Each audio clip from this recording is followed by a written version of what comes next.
പഴയ നിയമത്തിൽ സൃഷ്ടികർത്താവായ യഹോവ, പുതിയ നിയമത്തിൽ യഹൂദ ഗോത്രത്തിലെ സിംഹം. വെളിപ്പാടിലെ ഇടിനാദവും സർവശക്തനും അഗ്നിജ്വാലയ്ക്കൊത്ത കണ്ണുള്ള ആമേൻ എന്നുള്ളവൻ അരുളി ചെയ്യുന്നതെന്തെന്ന് ചെവിയുള്ളവൻ കേൾക്കട്ടെ. നിന്റെ ആദ്യ സ്നേഹം വിട്ടുകളഞ്ഞു എന്നൊരു കുറ്റം നിന്നെക്കുറിച്ച് പറവാനുണ്ട്. നീ ഏതിൽ നിന്ന് വീണിരിക്കുന്നു എന്ന് ഓർത്ത് മാനസാന്തരപ്പെട്ട്, സഭ ഒന്ന്, ആത്മാവ് ഒന്ന്, കർത്താവ് ഒരുവൻ, വിശ്വാസം ഒന്ന്, സ്നാനം ഒന്ന് എന്ന ഈ ആദ്യ വിശ്വാസത്തിലേക്ക് മടങ്ങി വരിക. ഇല്ലാഞ്ഞാൽ നന്നല്ല. ആമേൻ. വളരെ പ്രധാനപ്പെട്ട ഒരു തലക്കെട്ട് അല്ലെങ്കിൽ ടോപ്പിക്കിനെ ആധാരമാക്കിയുള്ള വിശകലനത്തിനാണ് നമ്മൾ വന്നിട്ടുള്ളത്.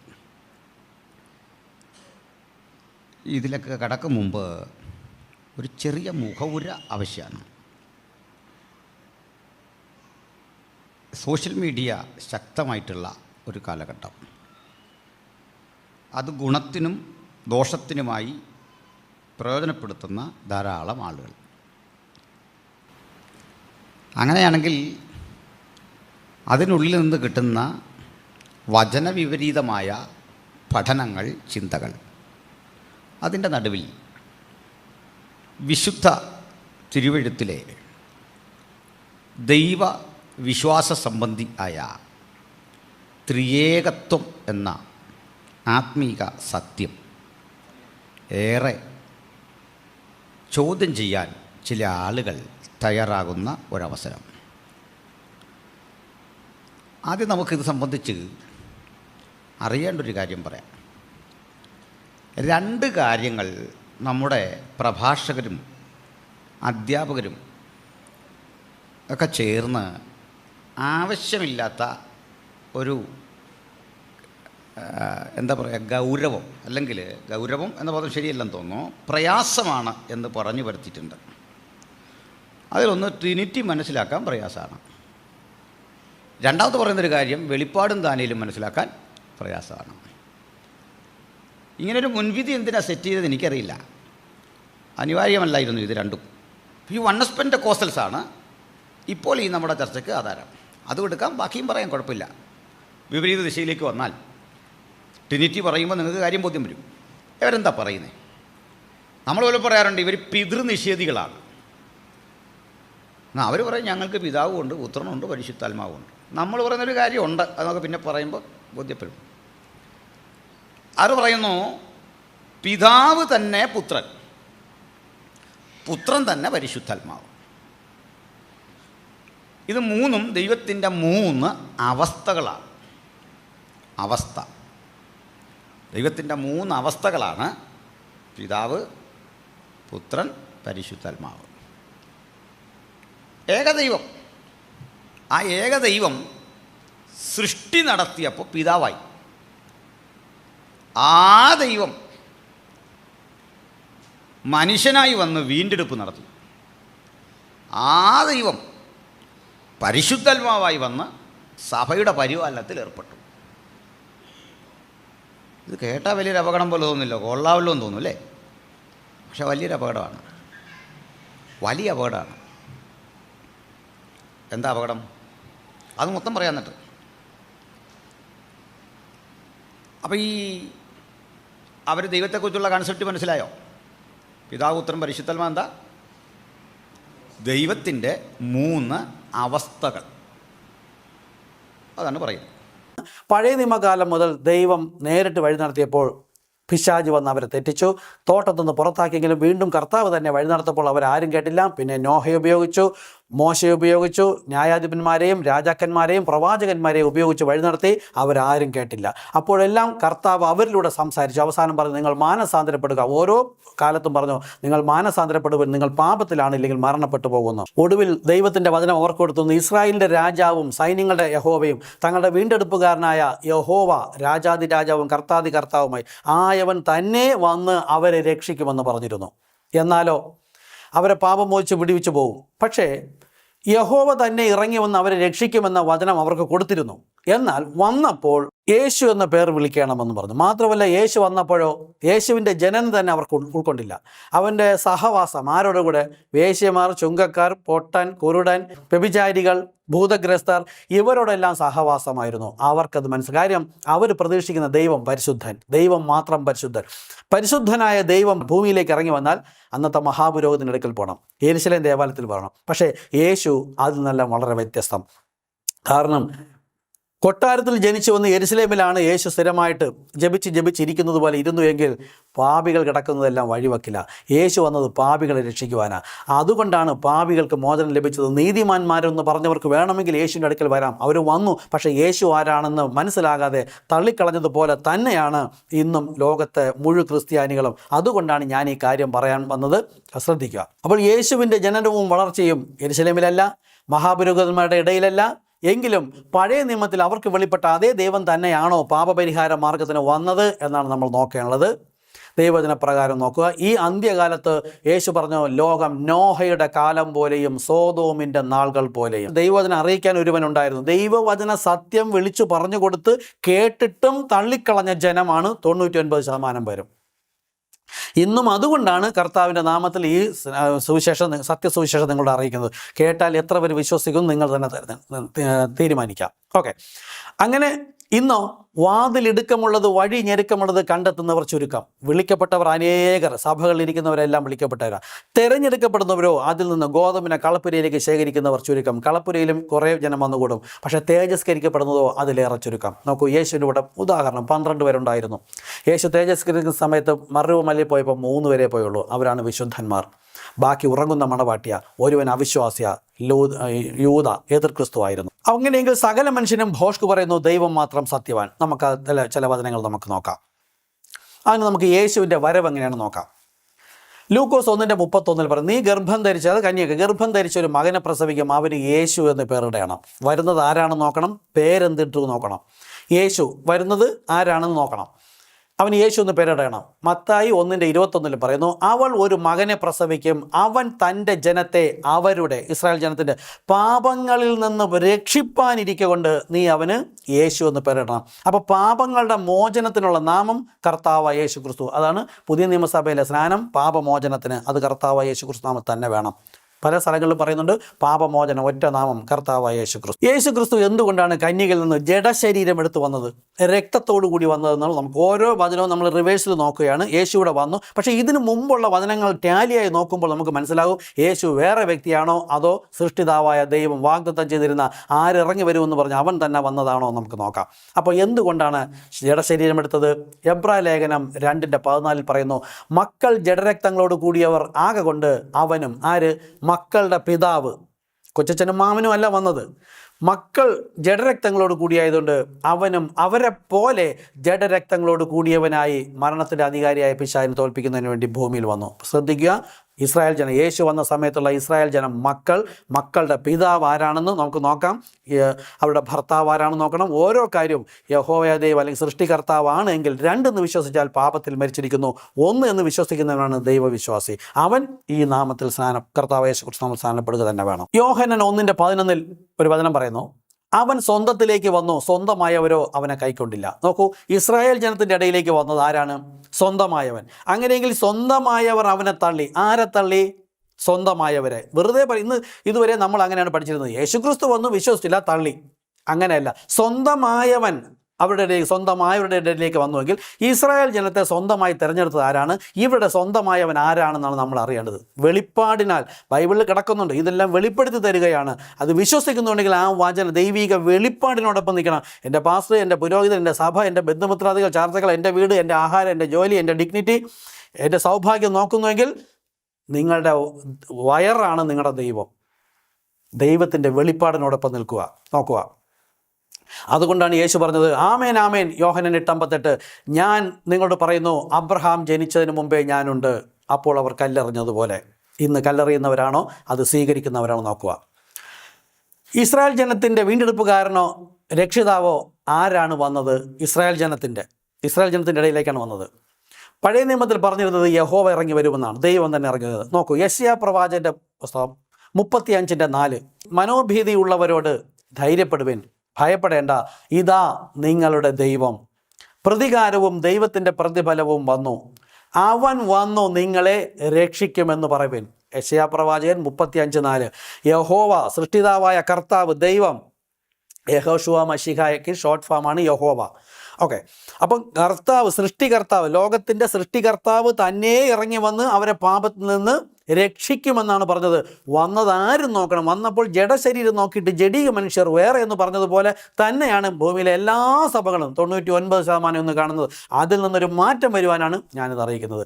ഇത് കണ്ട് കേട്ട് വിശ്വസിച്ചത് താല്പര്യമുള്ളവർ ഈ സന്ദേശം മറ്റുള്ളവർക്ക് അയയ്ക്കുക. ഇല്ലെങ്കിൽ ഇതിന് പറയുന്ന ഫോൺ നമ്പറിൽ വാട്സപ്പിൽ 9801503886 ഈ വാട്സപ്പിൽ വിളിക്കുക. ഇതൊരു സീരിയൽ പോലെ സംസാരിക്കുന്നു, നിങ്ങൾക്ക് അയച്ചു തരാം. ആ വചനത്തോടൊപ്പം നിൽക്കുക. ഓക്കെ, അപ്പോൾ നോക്കുക. അപ്പം മക്കൾ ജഡരക്തങ്ങളോടുകൂടി ആയതുകൊണ്ട് വന്നത് ആരാണ്?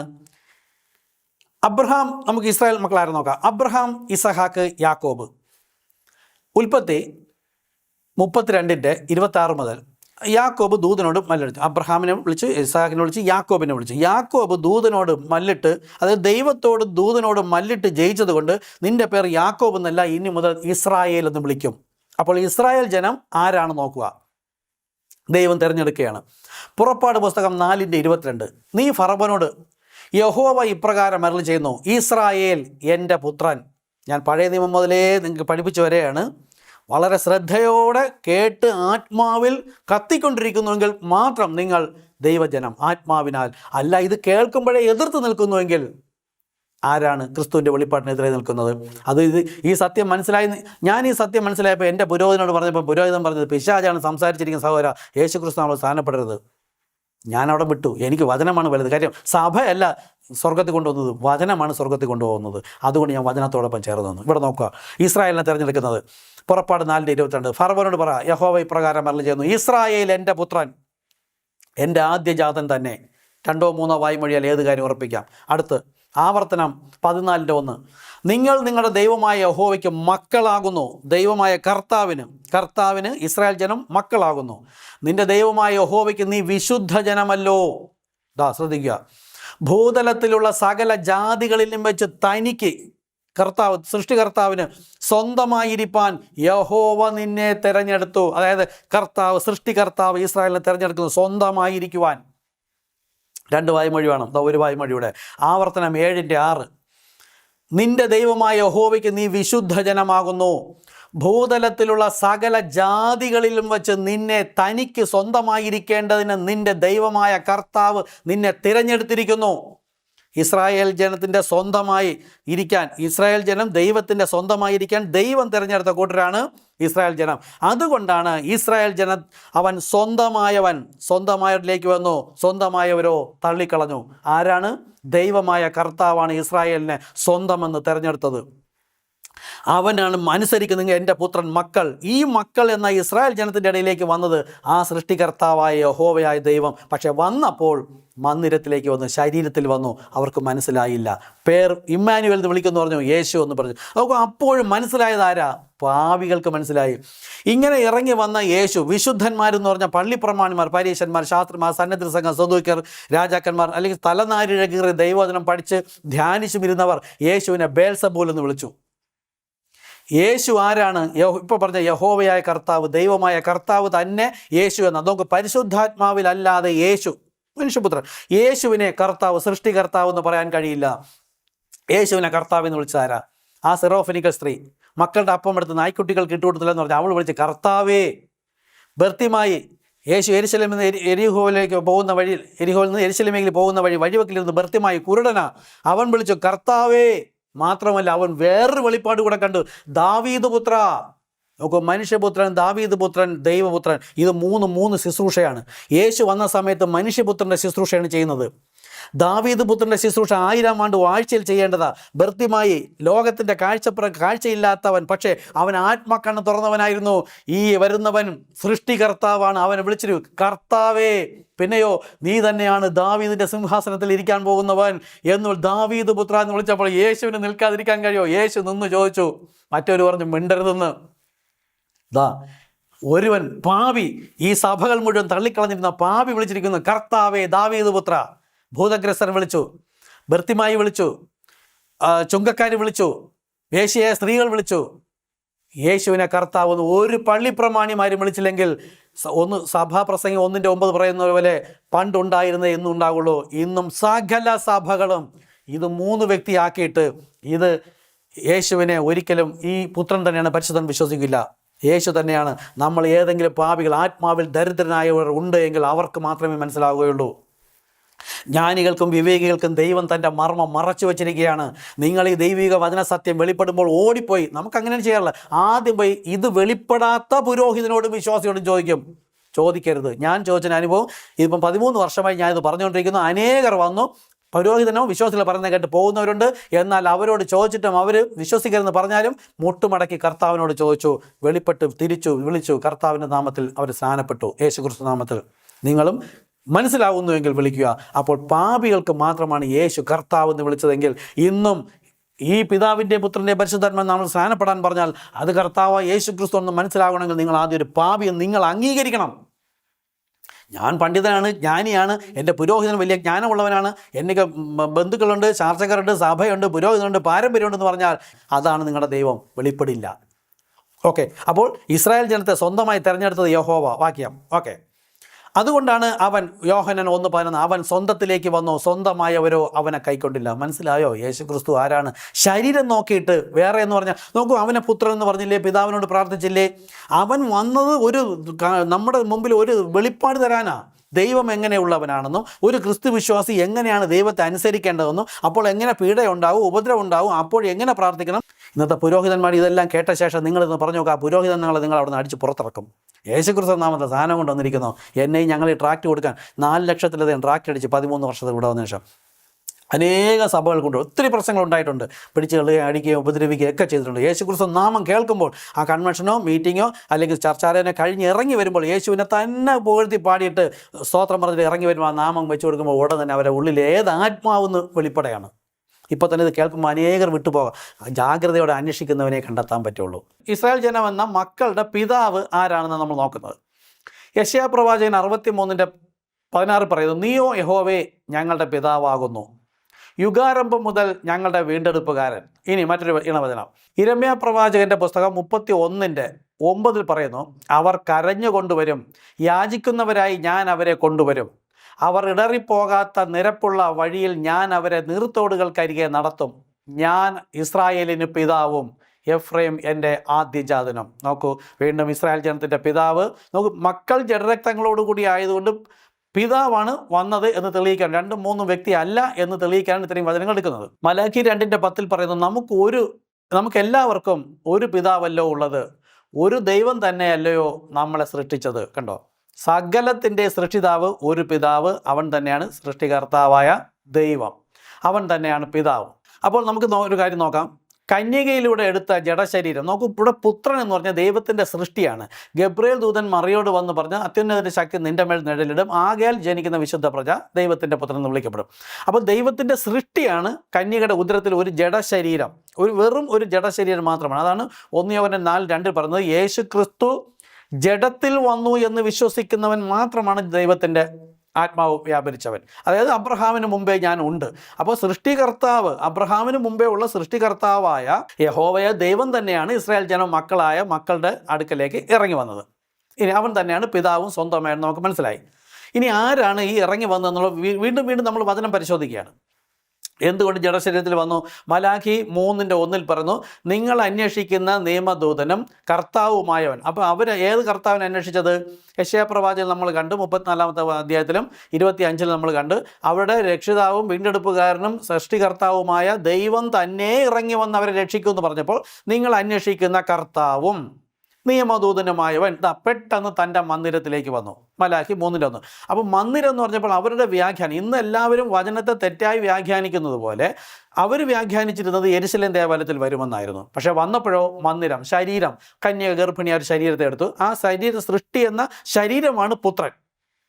ആ പുത്രൻ എന്ന ശരീരത്തിൻ്റെ ഉള്ളിലേക്കാണ് ദൈവം എന്ന ആത്മാവ് ഇറങ്ങി വന്നത്. ഓക്കെ, ആവർത്തനം 18:18 ഒരു വാക്യം ഉണ്ടായിരുന്നു, യേശു വന്ന കാലത്ത് യേശുവിൻ്റെ മുമ്പിൽ നിന്ന് വേദശാസ്ത്രിമാർ മറന്നുപോയ ഒരു വേദവാക്യം.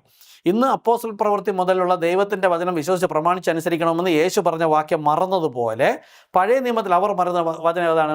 ആവർത്തന പുസ്തകം 18:18 മോശയോട് പറയാണ്, നിന്നെപ്പോലെ ഒരു പ്രവാചകനെ ഞാൻ അവർക്ക് അവരുടെ സഹോദരന്മാരുടെ ഇടയിൽ നിന്ന് എഴുന്നേൽപ്പിച്ച്, കണ്ടോ, എഴുന്നേറ്റ് വരുമ്പോൾ ശരീരധാരിയായി, ജഡരക്തം കൊണ്ടുവരുമ്പോൾ സഹോദരനായി. യഹോവ പറയാണ്, എൻ്റെ വചനങ്ങളെ അവൻ്റെ നാവിന്മേലാക്കും. നാവെന്താ? ശരീരത്തിനുള്ളിൽ. അകത്തിരുന്ന ആരാ? ഈ സൃഷ്ടികർത്താവായ ദൈവം. അതുകൊണ്ടാണ് യേശു പറഞ്ഞത്, ഞാൻ സ്വയമായി ഒന്നും സംസാരിക്കുന്നില്ല, പിതാവ് അത്രേ സംസാരിക്കുന്നത്.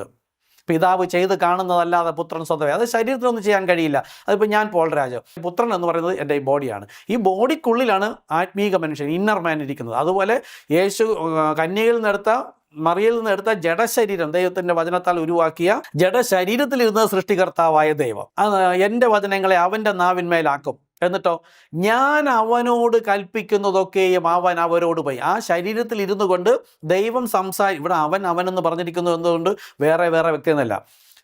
ഇസ്രായേലിൻ്റെ രാജാവായ സൈന്യങ്ങളുടെ യഹോവ, അവൻ തീഷ്ണതയുള്ള ദൈവം, കർത്താവ് തന്നെ പറഞ്ഞിരിക്കുന്നതാണ്. അതുപോലെ യേശുവും പറഞ്ഞിട്ടുണ്ട്, ലൂക്കോസ് സുവിശേഷം 24, ക്രിസ്തു മരിച്ച് അടക്കി 3-ാം നാൾ ഉയർത്തെഴുന്നേറ്റ്, യേശു ക്രിസ്തു തന്നെ പറയണേ, അവൻ്റെ നാമത്തിൽ പാപമോചനവും മാനസാന്തരവും. പഴയ നിയമത്തിൽ ഇങ്ങനെ എഴുതിയിരിക്കുന്നു. യേശുവിനാണെങ്കിൽ പറയാമെങ്കിൽ അത് എൻ്റെ നാമത്തിൽ എന്ന് പറയാം. അവിടെ പറഞ്ഞു അവനെന്ന് പറഞ്ഞുകൊണ്ട് വേറെ വ്യക്തിയല്ല. അപ്പോൾ എൻ്റെ വചനങ്ങളെ ഞാൻ അവൻ്റെ നാവിന്മേലാക്കി ഞാൻ അവനോട് കൽപ്പിക്കുന്നത് അവൻ അവരോട് പറയും. യേശു ക്രിസ്തു നിൽക്കുന്ന സമയത്ത് യേശുവിൻ്റെ കൂടെ അല്ലെങ്കിൽ ആ കാലത്ത് ജീവിച്ചിരിക്കുന്ന ജനത്തോട് പറയും. അതായത് യഹോവ കർത്താവ് തന്നെ പറയാണ്. 18:19 അവൻ എൻ്റെ നാമത്തിൽ പറയുന്ന എൻ്റെ വചനങ്ങൾ. നോക്കൂ, പുത്രനുടെ ഏത് നാമത്തിലാണ് വന്നത്? കർത്താവ് യേശു ക്രിസ്തു നാമം. ഇത് ആരുടെ നാമം? സൃഷ്ടികർത്താവിൻ്റെ നാമം. ദൈവം ഓരോ കാലത്തും തൻ്റെ നാമത്തെ രൂപാന്തരപ്പെടുത്താറുണ്ട്. ഞാനാകുന്നവൻ ഞാൻ, ഏലോഹീം, മൽക്കീസേദെക്ക്, അപ്പോൾ യഹോവ അല്ലെങ്കിൽ യഹോശുവ മശിഹ, അതിൻ്റെ ഷോർട്ട് ഫോമാണ് യഹോവ. അപ്പോൾ ഇങ്ങനെയെല്ലാം വെളിപ്പെടുത്തിയെങ്കിലും യെഹെസ്കേൽ 38 അവിടെ പറയുന്നത്, ഈ നാമങ്ങളെല്ലാം വെളിപ്പെടുത്തിയ ശേഷം കർത്താവ് പറയാണ്, ഇസ്രായേലിൻ്റെ നടുവിൽ ഞാൻ എൻ്റെ നാമം ദൂതൻ മുഖാന്തരം വെളിപ്പെടുത്തും. നോക്കൂ, ഇസ്രായേലിൻ്റെ നടുവിൽ കന്യാമറിയത്തിൻ്റെ അടുക്കൽ വന്നപ്പോൾ എന്ത് പേരിടാൻ പറഞ്ഞു? യേശു എന്ന പേരിടാൻ. ഇനി പഴയ നിയമത്തിലെ വെളിച്ചമാണ്, പഴയ നിയമകാലം മുതൽ വെളിച്ചമാണ് ദൈവം, അല്ലേ? അഗ്നിസ്തംഭം. പൗലോസിന് ആ ദൈവത്തെ മാത്രമേ അറിയാവൂ, യേശുവിനെ വിശ്വസിച്ചിരുന്നില്ല. യേശുവിനെ വിശ്വസിക്കുന്നവരെ ഉപദ്രവിച്ച് നടക്കുകയായിരുന്നു. എന്നാൽ പൗലോസ് ദമാസ്കസിൻ്റെ പടിവാതിക്കൽ വെച്ച് ഒരിക്കൽ വെളിച്ചം കണ്ടു. അതായത് പഴയ നിയമത്തിലെ കർത്താവിനെ കണ്ടു. ആ വെളിച്ചം കണ്ടപ്പോൾ അവൻ വീണപ്പോൾ അവൻ ചോദിക്കണം, കർത്താവേ നീ ആരാകുന്നു? അതൊരു പ്രകാശം കണ്ടു. പഴയ നിയമത്തിൽ ദൈവം, ആ ദൈവം സൃഷ്ടികർത്താവ്, വെളിച്ചം, ഞാൻ ലോകത്തിൻ്റെ വെളിച്ചം, അല്ലെങ്കിൽ ഞാനാകുന്നു വെളിച്ചം. ആ കർത്താവ് പറയാണ്, നീ ഉപദ്രവിക്കുന്ന യേശു ആകുന്നു ഞാൻ. ദൈവത്തിൻ്റെ പേരെന്താണ്? യേശു. ദൈവം ഡയറക്റ്റ് പറഞ്ഞിരിക്കുകയാണ്. അപ്പം പുത്രൻ വന്നിട്ട് അവൻ എൻ്റെ നാമത്തിൽ പറയുന്ന എൻ്റെ വചനങ്ങൾ. അപ്പോൾ സുവിശേഷങ്ങളിൽ ആരുടെ വചനം? യേശുവിൻ്റെ വചനം. ഇതാരുടെ പേരാ? പിതാവിൻ്റെ പേര്. കർത്താവ്, ആ പിതാവായ സൃഷ്ടികർത്താവായ ദൈവം പഴയ നിയമത്തിൽ പിതാവ് എന്നറിയപ്പെട്ടു. അവൻ ശരീരധാരിയെ വന്നപ്പോഴത്തേക്ക് പുത്രൻ എന്നറിയപ്പെട്ടു. കാരണം അത് ദൈവത്തിൻ്റെ കൽപ്പനകളെ പ്രമാണിച്ചനുസരിക്കാൻ പഴയ നിയമകാലത്ത് ആരുമില്ലായിരുന്നു, അനുസരിക്കുന്ന ആരുമില്ല, എല്ലാവരും എന്തെങ്കിലും തെറ്റിപ്പോയവരാ. അപ്പം ദൈവം തന്നെ ശരീരധാരിയായി വന്ന് ദൈവത്തിൻ്റെ കൽപ്പനകളെ എങ്ങനെ വിശ്വസിച്ച് പ്രമാണിച്ചനുസരിക്കണമെന്ന് നമുക്കൊരു റോൾ മോഡൽ കാണിച്ചു തരുന്നു. ആ സമയത്ത് ദൈവത്തിൻ്റെ ആത്മാവിനാൽ വഴി നടത്തപ്പെടുന്ന ഒരു വ്യക്തിയുടെ റോൾ ആണ് ചെയ്യുന്നത്. അപ്പോഴാണ് പുത്രൻ, ആത്മാവ് വഴി നടത്തുന്നവർ ദൈവത്തിൻ്റെ പുത്രന്മാർ. അപ്പോൾ പിതാവിൻ്റെ സ്ഥാനത്ത് ആത്മാവായി നിന്ന ദൈവം, ഗോഡ് എബോവ് us, ആ ദൈവം നമ്മോട് കൂടെ, ഗോഡ് വിത്ത് us ഇൻ, ശരീരത്തിനുള്ളിൽ അന്ന് നമ്മോട് കൂടെ ആയിരുന്നു, ഗോഡ് വിത്ത്. അതുപോലെ പിതാവിനെ തള്ളി എന്ന് പറഞ്ഞാൽ നമ്മൾ കർത്താവായ യേശു ക്രിസ്തു എന്ന് പറയുമ്പോൾ ഈ കർത്താവാണ് പിതാവ്, നമ്മൾ പിതാവിനെ തള്ളിയില്ല. ക്രിസ്തു എന്ന് പറയുമ്പോൾ പരിശുദ്ധാത്മാവ്. ഇത് ലോകത്തെ ബൈബിൾ കോളേജ് പിശാചാണ് തുടങ്ങിയത്. മുഴുവൻ ബൈബിൾ കോളേജുകളും സെമിനാരികൾ പിശാചാണ് തുടങ്ങിയത്. അതുകൊണ്ടാണ് അവർ ഇന്നും ഇതിനെ 3 പഠിപ്പിക്കുന്നു. എന്നിട്ട് 3 ചേർന്ന 1 എന്ന് പറയും. നമ്മൾ സംസാരിക്കാൻ പോകുമ്പോൾ എപ്പോഴും അവർ 3 സംസാരിക്കും.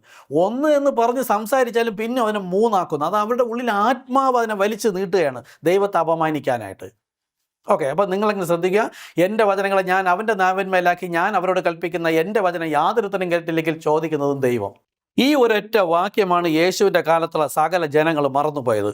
ഈ ഒരൊറ്റ വാക്യം വിശ്വസിക്കാത്ത കാരണത്താൽ അവരെല്ലാം മരിച്ചുപോയി എന്ന് നമുക്കറിയാം. ഇന്ന് അതുപോലെ തന്നെ യേശു പോകാൻ സമയത്ത് നോക്കൂ, മശിക വരുമ്പോൾ മശികയെ കേൾക്കണം എന്ന് പറഞ്ഞ് യഹോവയുടെ ഇഷ്ടം. അപ്പോൾ മശിക വന്നപ്പോൾ എന്ത് പറഞ്ഞു? ഞങ്ങൾക്ക് നിന്നെ വേണ്ട, ഞങ്ങൾക്ക് മോശ പറഞ്ഞത് മതി. 2000 വർഷം പുറകിലേക്ക് പോയുള്ള വചനം എടുത്ത് അനുസരിക്കാൻ ശ്രമിച്ചു. ഈ മോശ പറഞ്ഞപ്പോൾ കേൾക്കാത്തവരുടെ തലമുറയാണ് 2000 വർഷത്തിന് ശേഷം യേശുവിൻ്റെ മുമ്പിൽ നിന്നത്. അപ്പോൾ സഭാപ്രസംഗി 1:9 പ്രകാരം സൂര്യന് കീഴെ പുതിയ പുതിയതായൊന്നും സംഭവിക്കുന്നില്ല. പണ്ട് 2000 വർഷം മുമ്പ് എന്ത് സംഭവിച്ചോ അത് തന്നെ ഇപ്പോഴും സംഭവിക്കുള്ളൂ. നോക്കൂ, യേശു പോകാൻ സമയത്ത് പറഞ്ഞു ലൂക്കോസ് 10:16. ഇപ്പോൾ യേശു പറഞ്ഞു ഞാൻ പോകുന്ന പ്രയോജനം, ഞാൻ പോയ ശേഷം പരിശുദ്ധാത്മാവ് വരും, അവനെ കേൾക്കണമെന്ന്. ലൂക്കോസ് 10:16. അപ്പോസ്തലന്മാർ അയക്കുമ്പോൾ നിങ്ങളുടെ വാക്ക് കേൾക്കുന്നവൻ എൻ്റെ വാക്ക് കേൾക്കുന്നു, നിങ്ങളെ തള്ളുന്നവൻ എന്നെ തള്ളുന്നു, എന്നെ തള്ളുന്നവൻ എന്നെ അയച്ചവനെ തള്ളുന്നു. കാരണം എന്താ? പുത്രൻ്റെ ശരീരത്തിനുള്ളിൽ നിന്ന് സംസാരിച്ചത് പിതാവാണ്. എന്നെ അയച്ചവൻ എന്ന് പറഞ്ഞാൽ ആ ശരീരത്തിൽ തന്നെത്താൻ താഴ്ത്തി വേഷത്തിൽ മനുഷ്യനായി എന്ന വന്നു, അയച്ചു, പോയി എന്നൊക്കെ ഉണ്ട്. ഞാൻ പിതാവിനോട് ചോദിക്കും മറ്റൊരു കാര്യസ്ഥനും, പക്ഷെ അവിടെ പറഞ്ഞു ഞാൻ പോയി കുറഞ്ഞു വന്നു കഴിഞ്ഞാൽ മടങ്ങി വന്ന് ലോകാവസാനം എല്ലാ നാളും നിങ്ങളോട് ഇരിക്കുന്നല്ലേ. മത്തായി 28:20 നോക്ക്, ലോകാവസാനത്തോളം നിങ്ങളുടെ കൂടെ ഉണ്ടെന്നാണ് പറയുന്നത്. അപ്പോൾ യേശു ക്രിസ്തു ഇന്ന് പിതാവിൻ്റെ വലതുഭാഗത്ത് നിന്ന് ഇവിടെ ഇരിക്കുന്ന ആര്? മൂന്നാമത്തെ ആൾ. അപ്പോൾ വചനം തെറ്റിപ്പോവില്ലേ? നോക്കൂ, ആത്മീയനാണ് കാര്യങ്ങൾ ഗ്രഹിക്കുന്നത്. ആത്മാവ്, പരിശുദ്ധാത്മാവ് ലഭിക്കാത്തതിനാലാണ് വീണ്ടും വീണ്ടും വീണ്ടും മൂന്നാക്കിക്കൊണ്ടിരിക്കുന്നത്. ഇനി ഒന്നെന്ന് പറഞ്ഞാലും വീണ്ടും മൂന്നാക്കുന്നു. പരിശുദ്ധാത്മാവ് ലഭിക്കണമെങ്കിൽ ഒറ്റ വഴികൾ ഓരോരുത്തർ കർത്താവായ യേശു ക്രിസ്തു നാമത്തിൽ സ്നാനപ്പെടണം, പാപമോചന സ്നാനം. ഞാൻ ഈ വിഷയത്തിന് ലാസ്റ്റ് പറയുന്നുണ്ട്, സ്നാനം കൂടെ പറയാം, താല്പര്യമുള്ള കേൾക്കുക. ഇവിടെ നോക്ക്, ആത്മാവ് പ്രാപിക്കാൻ പാപമോചനം വേണം. യേശു പറഞ്ഞു ഞാൻ വിശുദ്ധനാകയാൽ നിങ്ങൾ വിശുദ്ധരാകുവിനെന്നാണ്. അതിനൊരൊറ്റ വഴിയുള്ളൂ, പുതിയ നിയമസഭ. ഇത് ബൈബിൾ കോളേജ് വഴി മുഴുവൻ ലോകത്തെ തെറ്റിച്ചിരിക്കുകയാണ്. നോക്ക്, യേശുക്രിസ്തു പോയി, യേശുക്രിസ്തു തന്നെ വന്ന് ഒരു സഭ മുഴുവൻ നടത്തി ഇനിയുള്ള സഭകൾ എങ്ങനെ ആയിരിക്കണമെന്ന് അതാണ് നമ്മളിവിടെ പഠിപ്പിക്കുന്നത്. FSS സഭാകാലം, ആ കാലത്തുണ്ടായിരുന്ന വിശ്വാസികളാണ് വളരെ കൂടുതൽ. അത് കഴിഞ്ഞപ്പോൾ ഓരോ സഭാകാലത്തിലും വിശ്വാസികൾ കുറഞ്ഞു വന്നിരിക്കുന്നു. ഇത് അപ്പോസ്തല പ്രവൃത്തിയിലുള്ള സഭാകാലങ്ങളാണ്. അത് കഴിഞ്ഞപ്പോഴത്തേക്ക് കത്തോലിക്ക സഭ വന്ന് എല്ലാം തകിടം മറിച്ചുകൊണ്ട് അവിടെ നിന്ന് ഓരോന്നും നിൽക്കുകയാണ്. അടുത്ത് മാർത്തോമ സഭ വന്നു, അത് കഴിഞ്ഞപ്പം CSI സഭ വന്നു. അപ്പോൾ വിശ്വാസം കുറഞ്ഞു വരികയാണ്. പക്ഷേ പള്ളിക്കകത്ത ജനമുണ്ട്, ധാരാളം ജനമുണ്ട്, കോടിക്കണക്കിന് ജനങ്ങൾ ഇപ്പം ലോകത്താകമാനം പല വിവിധ സഭകളിൽ. ഇന്നത്തെ സഭകളാണ് കത്തോലിക്ക, നമ്മുടെ ബൈബിൾ എഴുതിയ അപ്പോസ്തല പ്രവൃത്തികൾ, അത് കത്തോലിക്ക, മാർത്തോമ സഭ, CSI സഭ. ഇത് ലൂതറൻ സഭ, ലൂതറാണ് വിളിച്ചു കൂട്ടിയത്. ഓരോ സഭാകാലങ്ങൾ ഞാൻ പറയുന്നുണ്ട്, ഓരോ സഭാകാലത്തിലും വിളിച്ചു കൂട്ടിയത്. വെസ്ലി, ഇന്ന് കാണുന്ന പെന്തക്കോസ്ത് സഭയെ വിളിച്ചു കൂട്ടിയത് ജോൺ വെസ്ലിയാണ്, ജർമ്മൻകാരനായ ജോൺ വെസ്ലി. 1750 അന്ന് അദ്ദേഹത്തോട് ദൈവം സംസാരിച്ചപ്പോൾ ദൈവം ആത്മാവാകുന്നു, ആത്മാവിൽ സത്യത്തിൽ ആരാധിക്കണം, സ്നാനത്തിന് മുങ്ങി വേണം എന്ന് മാത്രമേ യേശുക്രിസ്തു നാമം അന്ന് വെളിപ്പെടുത്തി കൊടുത്തില്ല. അത് കേട്ടപ്പോൾ ഈ സുവിശേഷം അറിയിച്ചത് കത്തോലിക്ക, മാർത്തോമ, CSI, ലൂതറൻ മിഷൻ ഇങ്ങോട്ടാണ് അറിയിച്ചത്. ഇത് ഇങ്ങോട്ട് അറിയിച്ചപ്പോൾ നമ്മളൊക്കെ ആ സഭകളിലായിരുന്നു. അത് കേട്ട് വിശ്വസിച്ചവർ ഇവിടെ നേരെ പെന്തക്കോസ്തിലേക്ക് വന്നു. അപ്പോൾ ഇവിടെ ഉള്ളവരെന്ത് പറഞ്ഞു? പോകരുത്. കാര്യം എന്താ? ഇവിടെ ഇവർ പഠിപ്പിച്ചിരിക്കുന്നത് ജനം, അവരുടെ കൂടെ ഇടയിരിക്കുന്ന ജനത്തിന് മനസ്സിലായവർ അവരെ വിട്ടിട്ട് പെന്തക്കോസ്തിലേക്ക് വന്നു. അതോ 1906 ആയപ്പോൾ പെന്തക്കോസ്ത്, ഇന്ന് കാണുന്ന പെന്തക്കോസ്ത് കാലം തീർന്നിട്ട് ബ്രൻഹാം എന്നൊരു വ്യക്തിയിലൂടെ ദൈവം വിളിച്ച് അപ്പോസ്തലന്മാരിലൂടെ തുടങ്ങി ഇതേ ഒരു വിശ്വാസം, ഒരു സ്നാനം, ഒരു കർത്താവ്, ഒരു ആത്മാവ്, ഒരു ഉപദേശം, ഈ യഥാർത്ഥ വിശ്വാസത്തിലേക്ക് മടക്കി കൊണ്ടുവരണം. അപ്പോൾ ഇവിടെ സ്നാനം കർത്താവ് യേശുക്രിസ്തു നാമത്തിൽ പഠിപ്പിച്ചു. അതെന്താ? ഇവിടെ യേശുക്രിസ്തു നാമത്തിലായിരിക്കുന്നു. അപ്പോൾ യേശുക്രിസ്തു വന്നു പോയി പരിശുദ്ധാത്മാവായി വന്നപ്പോഴുണ്ട് സഭയുടെ വിശ്വാസത്തിൽ നിന്ന് തെറ്റി നിൽക്കുന്നവരെ യേശു മത്തായി 13:30 പറഞ്ഞു ഗോതമ്പിനെ കളപ്പുരശായിരിക്കണം. അപ്പോൾ ദൈവാത്മാവ് ഇവിടെ വിത്ത് വിതച്ചു. ഒന്നാമത്തെ FSSയിൽ പരിശുദ്ധാത്മാവ് വിത്ത് വിതച്ചപ്പോൾ ഇതിനകത്ത് തന്നെ സാത്താൻ വിത്ത് വിതച്ചു. അത് ബൈബിൾ കോളേജിൻ്റെ ജ്ഞാനികളായിരുന്നു. അപ്പോസ്തലർ 4:12 നോക്കുക. സ്വർഗത്തിന് താഴെ മനുഷ്യരുടെ ഇടയിൽ രക്ഷയ്ക്ക് നൽകിയ ഏകനാമം കർത്താവ് യേശുക്രിസ്തു. മഹാപുരോഹിതന്മാർ എല്ലാവരും കൂടെ പറഞ്ഞു ഈ നാമം, അതായത് കർത്താവ് യേശുക്രിസ്തു നാമം അശേഷമുണ്ടരുത്. അപ്പോസ്തലർ 4:17-18 വായിച്ചു നോക്കുക. ഈ നാമം അശേഷമുണ്ടരുത്, ആരോട് ഉപദേശിക്കരുത്. അത് എതിർ ക്രിസ്തു വിത്ത് വിതച്ചതാണ്. ഇവിടെ മതി കത്തോലിക്ക സഭ മുതൽ പെന്തക്കോസ്ത് വരെ ഈ യേശുക്രിസ്തു നാമത്തിലുള്ള സ്നാനത്തിന് പകരം പിതാവ്, പുത്രൻ, പരിശുദ്ധാത്മാവ് ദുഷ്ടൻ്റെ വിത്താണ്. ഈ വാക്കുകൾ ഉപയോഗിച്ചിടുന്ന പാപം മോചിക്കില്ല. അപ്പോൾ യേശുക്രിസ്തു നാമത്തിലാണ് പാപമോചനം എന്ന് മനസ്സിലാക്കി. അപ്പോൾ ഇന്ന് ലാസ്റ്റ് സഭയിൽ ഈ ഒന്നാമത്തെ സഭയുടെ ദൈവിക വെളിപ്പാടുകൾ വിശ്വസിച്ചപ്പോൾ ഞങ്ങളെപ്പോലുള്ളവർ കർത്താവ് പറഞ്ഞു ഇവിടെ ദൈവത്തിൻ്റെ വചനം വിശ്വസിക്കുന്നവരുണ്ടായിരുന്നു. ഞാനൊക്കെ പെന്തക്കോസ്തിൽ ഇരിക്കരുത്. ഇവിടെ ഇരിക്കുമ്പോഴാണ് ഈ ഒന്നാമത്തെ സഭയുടെ വിശ്വാസവും സ്നാനവും പ്രത്യാശയും കൈവെപ്പും കൂട്ടായ്മ അതിൻ്റെ വെളിപ്പാടുകൾ ഉൽപ്പത്തി മുതൽ വെളിപ്പാട് വരെ ഉള്ളതിൽ നാം അറിയണമെന്ന് ദൈവം ആഗ്രഹിച്ച സകല മർമ്മങ്ങളും തുറന്നു, എല്ലാ മുദ്രകളും പൊട്ടിച്ചു. മഹോദരകാലത്ത് സംഭവിക്കേണ്ടല്ല, ദൈവത്തിൻ്റെ മർമ്മം. ദാനിയേൽ പ്രവാചകന്റെ പുസ്തകത്തിൽ അടച്ച മുദ്രയിട്ടേക്ക് അന്ത്യനാൾ തുറക്കും. അതിപ്പോൾ തുറന്നു. അത് തുറന്നത് അവർക്കറിയില്ല. അതുകൊണ്ടാണ് ഭൂമിയിലെ എല്ലാ സഭകളും യേശു വന്ന് തൻ്റെ മണവാട്ടി ചേർത്ത് കഴിഞ്ഞാൽ പിന്നെ ഇനി 7 വർഷം എന്നാണ് പഠിപ്പിക്കുന്നത്. ശുദ്ധ ഭോഷ്കാണത്. ഇവിടെ ദൈവം വിത്ത് വിതച്ചപ്പോൾ പിശാച് വിത്ത് വിതച്ചു. യേശുക്രിസ്തു നാമം അശേഷമുണ്ടരുത്, ആരോട് ഉപദേശിക്കരുത്. അപ്പോസ്തലർ 4:12 ദൈവം വിത്ത് വിതച്ചു പത്രോസിലൂടെ. 4:17-18 5 വാക്യം താഴെ സാത്താൻ അന്നത്തെ മഹാപുരോഹിതന്മാരിലൂടെ വിതയ്ക്കുന്നു ഈ നാമം അശേഷമുണ്ടരുത്. അപ്പോൾ ഇവിടെ കള വിതച്ചു. ഓരോ കാലത്തിലും കള പിഴുതു മാറ്റില്ല. കർത്താവ് എന്താ പറഞ്ഞ, കൊയ്ത്തോളം വളരട്ടെ, കൊയ്ത്തിൻ്റെ നാളിൽ യജമാനൻ ദൂതന്മാരെ അയക്കും, ദൂതന്മാർ വന്നിട്ട് ഗോതമ്പിനെ കളപ്പുരയിൽ ശേഖരിക്കും. അപ്പോൾ അതുവരെയും ഈ കളയും ഗോതമ്പും ഒന്നുപോലെ തന്നെ വയലിൽ തെങ്ങിയിരിക്കും. ഇതേ ഇപ്പം യേശുക്രിസ്തു വരാൻ സമയമായപ്പോഴത്തേക്ക് എന്താ, ഗോതമ്പിനെ കളപ്പുരയിൽ ശേഖരിക്കണം. ഗോതമ്പ് ആരാണ്? അപ്പോസ്തല പ്രവൃത്തിയിൽ അപ്പോസ്തലന്മാർ തുടങ്ങിയ ഒരു വിശ്വാസം, ഒരു സ്നാനം, ഒരു കർത്താവ്, ഒരു ആത്മാവ്, ഒരു ഉപദേശം. ഈ ഒരു വിശ്വാസത്തിലേക്കാണ് ഏറ്റവും അവസാനം നിൽക്കുന്ന സഭയിലേക്ക് ഇപ്പം ഞങ്ങൾ വിളിച്ചു പറയുന്നത്. അപ്പോൾ പെന്തക്കോസ് കാലം സഭ കൂടിയപ്പോൾ പെന്തക്കോസിൻ്റെ വചനം മുമ്പോട്ട് സഭകളിൽ വിളിച്ചു പറഞ്ഞു, കേട്ട് വിശ്വസിച്ച കത്തോലിക്ക, മാർത്തോമാ, CSI, ലൂതർ മിഷൻ, സൗന്ദര്യ, ഇവിടേക്കുള്ള ആൾക്കാർ പെന്തക്കോസിലേക്ക് പോയി. വിശ്വസിച്ചവർ മാത്രം എല്ലാവരും പോയില്ല. ഇന്ന് ഞങ്ങൾ അപ്പോസ്തലന്റെ വിശ്വാസം ഈ ഒരു സ്നാനം വിളിച്ചു പറയുന്നത് 7ാമത്തെ സഭാകാലത്തിലാണ്. കർത്താവ് വരുന്നതിന് തൊട്ട് മുമ്പ് ഒറിജിനൽ സീഡിനെ പുറത്തേക്ക് വിളിച്ച്, അതായത് യേശു യോഹന്നാൻ 10 പറഞ്ഞത്, എൻ്റെ ആടുകളെ ഞാൻ പേർ ചൊല്ലി വിളിച്ച് പുറത്തേക്ക് കൊണ്ടുപോകുന്ന. അപ്പോൾ എല്ലാവരും പുറത്തേക്കൊന്നും വരില്ല. ആരോണ കർത്താവിൻ്റെ ജനം, അവർ മാത്രമേ പുറത്തേക്ക് വരികയുള്ളൂ. ഇനി സങ്കീർത്തനം 95:3 നോക്കൂ. യഹോവ മഹാദൈവമല്ലോ, അവൻ സകല ദേവന്മാർക്ക് മീതെ മഹാരാജാവ് തന്നെ. തീത്തോസ് 2:12 പറയുന്നു, നാം ഭാഗ്യകരമായ പ്രത്യാശയ്ക്കായിട്ട് മഹാദൈവവും നമ്മുടെ രക്ഷിതാവുമായ യേശുക്രിസ്തു. നമുക്ക് ഒരു മഹാദൈവമേ ഉള്ളൂ. ആ മഹാദൈവമാണ് പുത്രൻ എന്ന ശരീരത്തിനുള്ളിൽ വന്നത്. അപ്പോൾ യേശുക്രിസ്തുവാണ് മഹാദൈവം. ഇനി ബദ്ധന്മാരെ വിടുവിച്ച് മുകളിലേക്ക് കൊണ്ടുപോകുന്നത്. പഴയ നിയമത്തിൽ വചനപ്രകാരം ജീവിക്കുവാനായി തങ്ങളെ തന്നെ ബന്ധപ്പെടുത്തിയ ബദ്ധന്മാർ കർത്താവിൻ്റെ ക്രൂശ് മരണത്തിന് മുമ്പ് മരിച്ച് കല്ലറയിൽ ഇരിക്കുകയായിരുന്നു. അവരെ വിടുവിച്ച് മുകളിൽ കൊണ്ടുപോകുന്നത് ആരെന്നാണ്? സങ്കീർത്തനം 68:18 പറയുന്നത്, യഹോവയോട് പറഞ്ഞു, നീ ഉയരത്തിൽ കയറി ബദ്ധന്മാരെ പിടിച്ചു കൊണ്ടുപോയി, യാഹ് എന്ന ദൈവം അവിടെ വസിക്കേണ്ടതിന്. ഇത് യഹോവ ചെയ്യുന്നതാണ്. നമുക്ക് ഇവിടെ ആരാണ് ചെയ്തത്? എഫേസർ 4:8, യേശുവിൻ്റെ ശരീരം കല്ലറയിൽ ഇരിക്കുന്ന സമയത്ത് യേശു ചെയ്താണ്. അവൻ ബദ്ധന്മാരെ പിടിച്ചു കൊണ്ടുപോയി മുകളിലേക്ക് കയറി മനുഷ്യർക്ക് നല്ല ദാനങ്ങളെ കൊടുത്തു. അപ്പോൾ യഹോവ ചെയ്യുമെന്ന് പറഞ്ഞ കാര്യം ആത്മാവായി നിന്ന സമയത്ത് ചെയ്തത് ഇപ്പോൾ ശരീരത്തിൽ നിന്ന്, ശരീരം കല്ലറയിൽ ഇരിക്കുമ്പോൾ ആത്മാവായി തന്നെ പോയി ചെയ്തു. അടുത്ത് കൊലോസ്യയിൽ പറയുന്ന വീണ്ടെടുപ്പുകാരൻ ആരാ? അവനിൽ നമുക്ക് പാപമോചനം എന്ന വീണ്ടെടുപ്പുണ്ട്. ആർക്ക്? യേശു ക്രിസ്തുവിൽ. ഈ പാപമോചനം ആരാണ്? യെശയ്യാ പ്രവാചകൻ 44:6 വായിച്ചുക. ഇസ്രായേലിൻ്റെ രാജാവായ സൈന്യങ്ങളുടെ യഹോവ അവൻ്റെ വീണ്ടെടുപ്പുകാരനായ യഹോവ. അപ്പോൾ വീണ്ടെടുപ്പുകാരൻ ഒരുവനേ ഉള്ളൂ, അത് കർത്താവായ യേശു ക്രിസ്തു തന്നെയാണ്. ഇനി ഒരു കാര്യമാണ്, ആദ്യനും അന്ത്യനും ആരാണെന്ന് നോക്കുക. യെശയ്യാ പ്രവാചകൻ 44:6 പറയുന്നു, ഇസ്രായേലിൻ്റെ രാജാവായ യഹോവ അവൻ്റെ വീണ്ടെടുപ്പുകാരനായ സൈന്യങ്ങളുടെ യഹോവ ഇപ്രകാരം അരുളി ചെയ്യുന്നു, ഞാൻ ആദ്യനും അന്ത്യനും, ഞാനല്ലാതെ ഒരു ദൈവവുമില്ല. ഇസ്രായേൽ രാജാവ്. ഇനി വെളിപ്പാട് പുസ്തകം 1:17 നോക്കുക. അവനെ കണ്ടിട്ട് ഞാൻ മരിച്ചവനെ പോലെയായി, അവൻ്റെ കാൽക്കൽ വീണു, അവൻ്റെ വലങ്കൈ എൻ്റെ മേൽ വെച്ച് ഭയപ്പെടേണ്ട, ഞാൻ ആദ്യനും അന്ത്യനും. ആരാണ്? കർത്താവായ യേശു ക്രിസ്തുവാണ് ആദ്യനും അന്ത്യനും. ഇവിടെ യോഹന്നാൻ അവനെ കണ്ടപ്പോൾ മരിച്ചവനെ പോലെ ആയതുകൊണ്ടാണ്. ഈ യോഹന്നാൻ യേശു ക്രിസ്തുവിൻ്റെ മാറിൽ ചാരിക്കിടന്ന് അത്രത്തോളം സ്വാതന്ത്ര്യമുണ്ടായിരുന്ന ആ സമയത്ത് യേശു പ്രാർത്ഥിക്കുന്ന പിതാവിനോട് രണ്ടെന്ന് തോന്നും. എന്നാൽ ആത്മവിവശതയിൽ, കർത്തൃദിവസത്തിൽ ആത്മവിവശതയിലായപ്പോൾ ഈ യോഹന്നാൻ സ്നാപകൻ ഇതേ യേശുവിനോട് കണ്ടപ്പോൾ അവൻ തന്നെ സർവശക്തനായ ദൈവം ആ കാഴ്ച കണ്ടാണ് അവൻ മരിച്ചവനെ പോലെ ആയത്. യഹോവ രക്ഷകൻ വരുമ്പോൾ വേറെ ഏതെങ്കിലും വചനങ്ങൾ പറഞ്ഞിട്ടുണ്ടോ എന്ന് നമുക്ക് നോക്കാം. അത് യെശയ്യാ പ്രവാചകൻ്റെ പുസ്തകം 40:3 പ്രവചനം, കർത്താവ് വരുന്നതിന് വേണ്ടിയിട്ടുള്ള ഒരു വചനം മുൻകൂട്ടി പറഞ്ഞിരിക്കുകയാണ്. യെശയ്യാ പ്രവാചകൻ 40:3. കേട്ടോ, ഒരുത്തൻ വിളിച്ചു പറയുന്നത്, മരുഭൂമിയിൽ യഹോവയ്ക്ക് വഴിയൊരുക്കുവിൻ, നിർജ്ജന പ്രദേശത്ത് നമ്മുടെ ദൈവത്തിന് ഒരു പെരുവഴി ഒരുക്കുവിൻ. അവൻ വരുമ്പോൾ എന്താവും? എല്ലാ താഴ്വരയും നികന്നും, എല്ലാ മലകളും കുന്നും താണതും ഉയർന്നും വളഞ്ഞത് ചൊവ്വായും ദുർഘടങ്ങൾ സമമായും തീരും.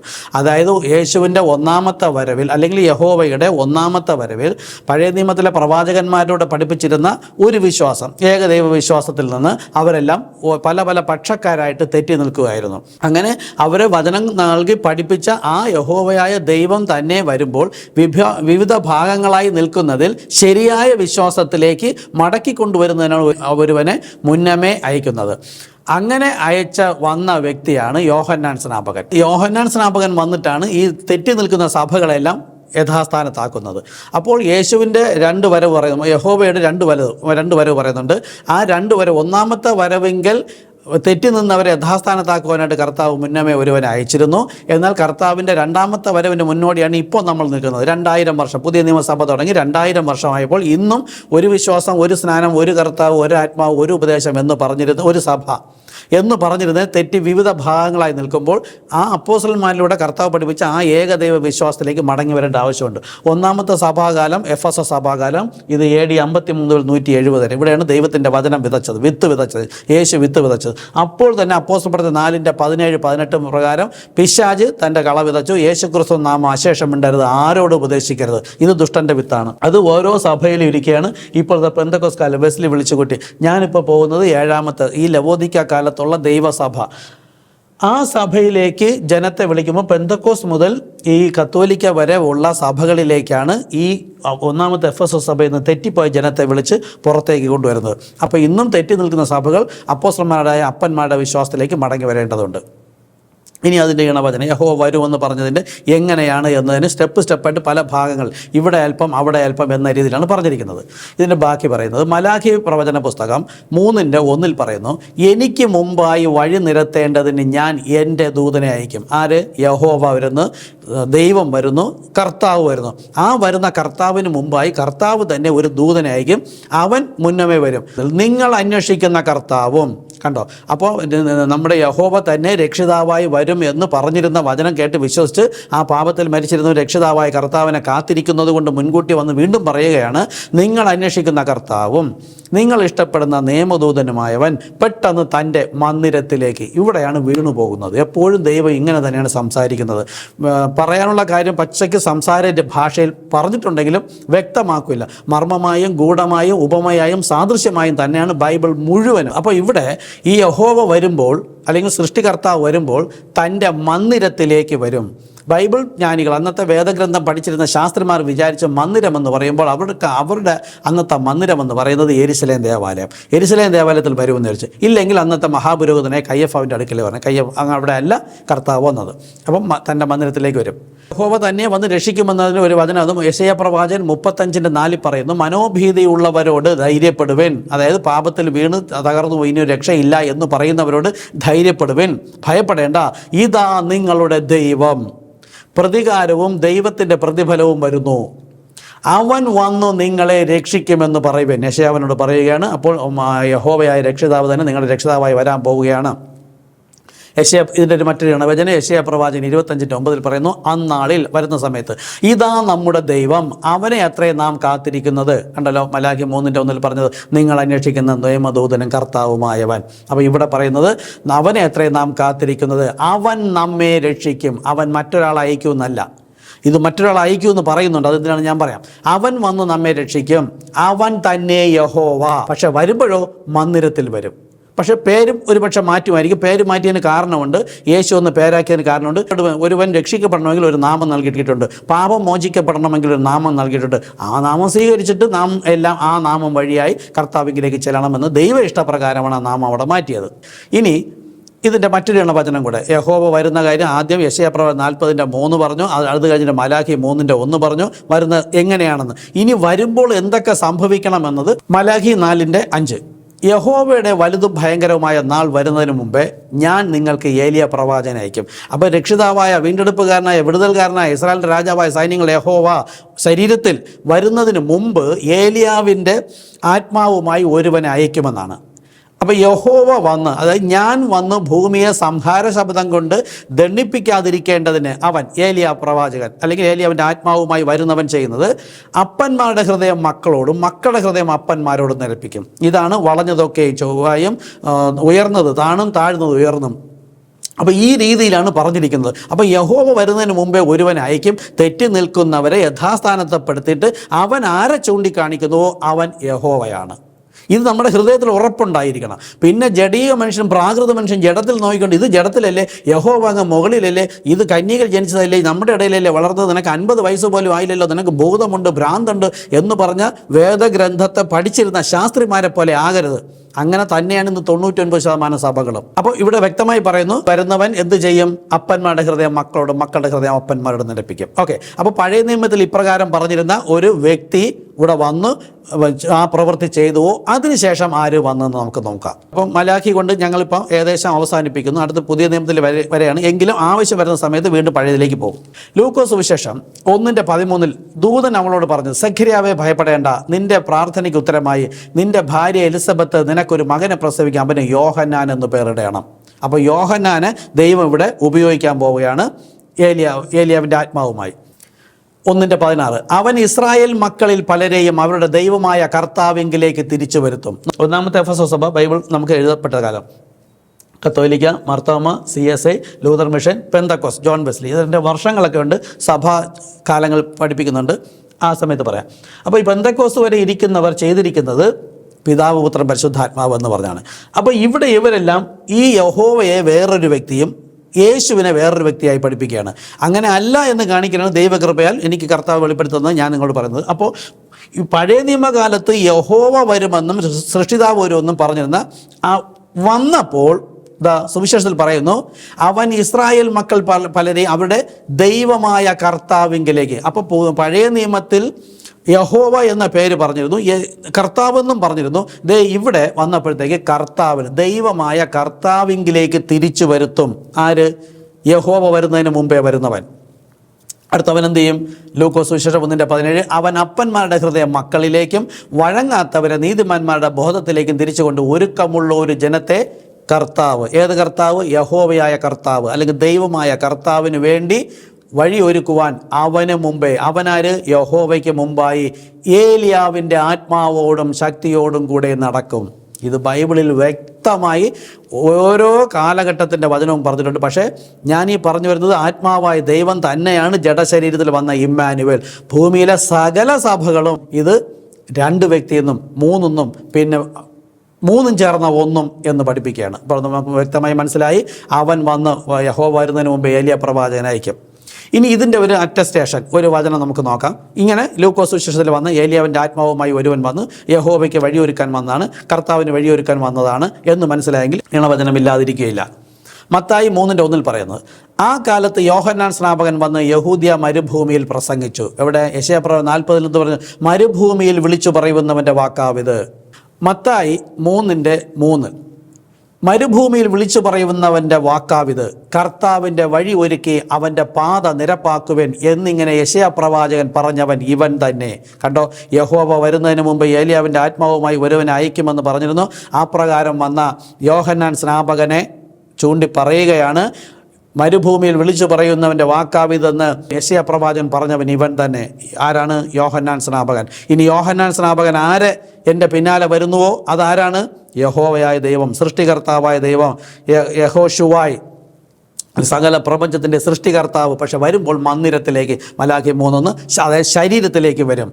മലാഖിയിൽ പറഞ്ഞ കാര്യവും മലാഖി 3:1, മലാഖി 4:5, 6, ലൂക്കോസിൽ പറഞ്ഞത് വീണ്ടും മാർക്കോസിൽ പറയുന്നു, മത്തായിയിൽ പറഞ്ഞു.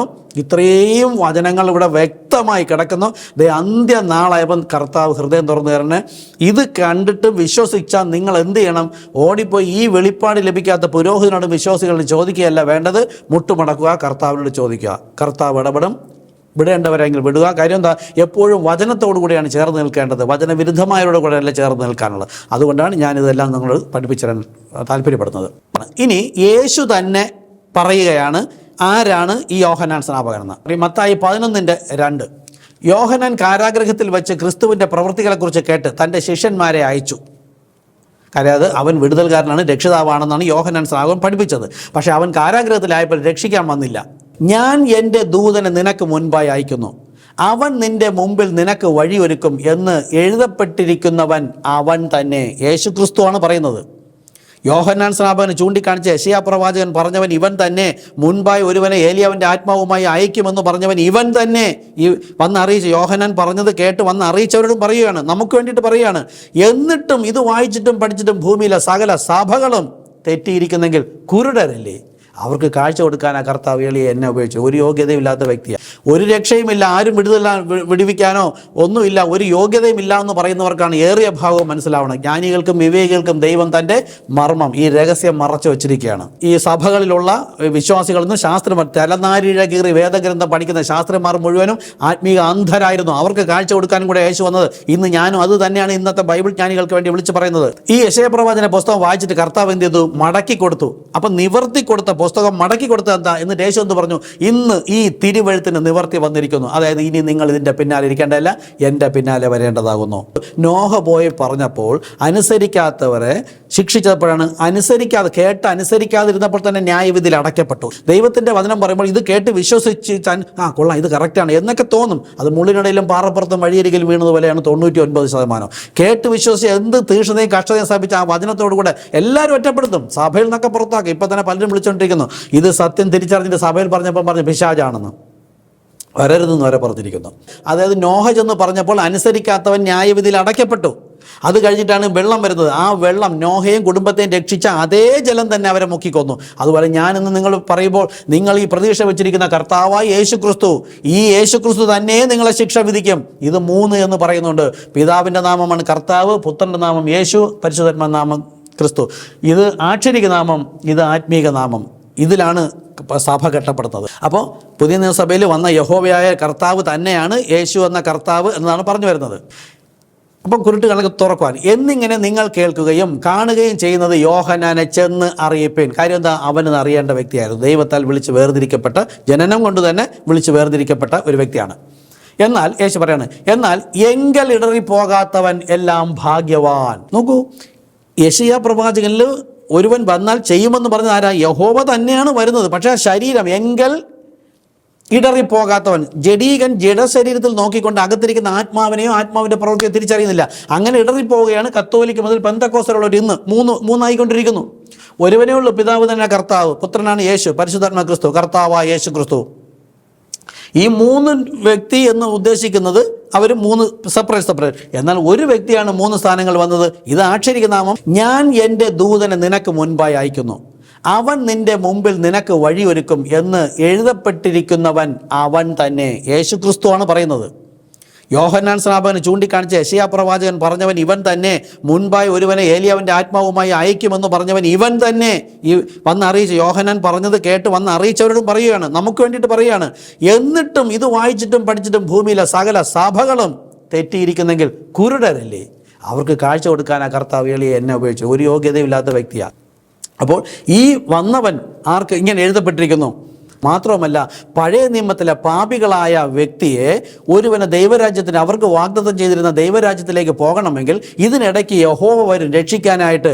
യഹോവ തന്നെ, നമ്മുടെ ദൈവം തന്നെ ഇറങ്ങി വരുമെന്ന് ആ യഹോവയെ ചൂണ്ടിക്കാണിച്ചു കൊടുക്കുവാൻ ദൈവം ഉപയോഗിച്ച പ്രവാചകൻ ആ യഹോവയെ ശരീരധാരിയായി കണ്ടു. അതുകൊണ്ടാണ് യോഹന്നാൻ സ്നാപകൻ സ്ത്രീകളിൽ വെച്ച് ഏറ്റവും വലിയവൻ എന്ന് പറയുന്നത്.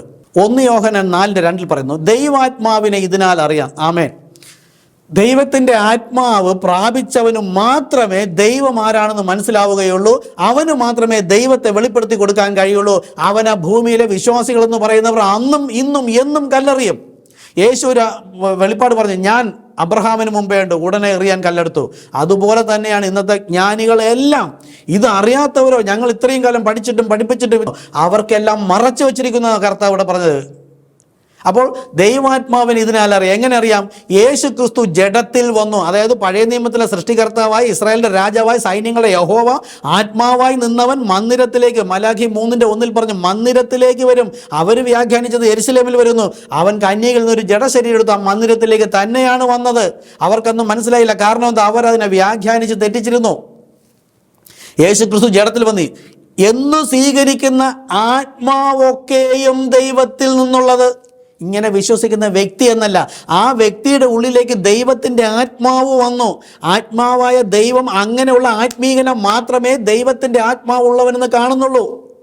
ഒരു കന്യകയിലൂടെ ഒരു സാധാരണ പുത്രൻ ജനിച്ചു വരും പോലെ യേശു ഇവിടെ ജനിച്ചു. യേശു ക്രിസ്തു ദൈവമല്ലേ? മറിയ ദൈവത്തിൻ്റെ അമ്മയോ? അപ്പോൾ നമ്മൾ ജഡത്തിൽ നോക്കുമ്പോൾ ഇതെല്ലാം ശരിയെന്ന് തോന്നും. ആത്മാവ് പ്രാപിക്കുമ്പോൾ ഇതൊക്കെ വിട്ടുപേക്ഷിക്കാൻ തോന്നും. നോക്കൂ, ഇങ്ങനെ എന്ന് സ്വീകരിക്കുന്ന ആത്മാവൊക്കെയും ദൈവത്തിൽ നിന്നുള്ളത്. അടുത്ത, യേശുവിനെ സ്വീകരിക്കാത്ത യാതൊരാത്മാവും ദൈവത്തിൽ നിന്നുള്ളതല്ല, അത് എതിർ ക്രിസ്തു തന്നെ. ഇവിടെ ഒരു മർമ്മം ഹൈഡ് ചെയ്ത് പറഞ്ഞിരിക്കുകയാണ് കർത്താവ്. പറയാം, യേശുവിനെ സ്വീകരിക്കാത്ത യാതൊരാത്മാവും, യേശുവിനെ സ്വീകരിക്കാത്ത, അവിടെ നിന്ന് ഒരു കാര്യം കൂടെ പറയണമായിരുന്നു. എന്താണ്? ഇപ്പോൾ മുൻപോട്ട് പറഞ്ഞ സൃഷ്ടിതാവായ യഹോവയായ ദൈവം തന്നെ രക്ഷിതാവായി വരും. നിങ്ങളുടെ വീണ്ടെടുപ്പുകാരൻ, നിങ്ങളുടെ സ്വന്തമായി തിരഞ്ഞെടുത്തവൻ, പിതാവ് ആര്, മക്കൾ ആരെന്ന് മനസ്സിലായി. മക്കളുടെ ഇടയിലേക്ക് വരുന്ന പിതാവാണ്. ഇതെല്ലാം ഇത് പുരോഹിതന്മാർ പഠിപ്പിക്കേണ്ടതാണ് സഭയിൽ. ഇങ്ങനെ പഠിപ്പിച്ചിട്ട് ഇങ്ങനെ സ്വീകരിക്കുന്ന ഏതൊരു വ്യക്തിയും മാത്രമാണ് ദൈവത്തിൻ്റെ പുത്രൻ. ഇല്ലാതെ ഉള്ള എന്ത് പഠിപ്പിച്ചിരുന്നാലും അവർ ആരാ? എതിർ ക്രിസ്തു തന്നെ. അങ്ങനെ വേർതിരിച്ച് കണ്ടാൽ അവൻ ഇടറിയവനാണ്.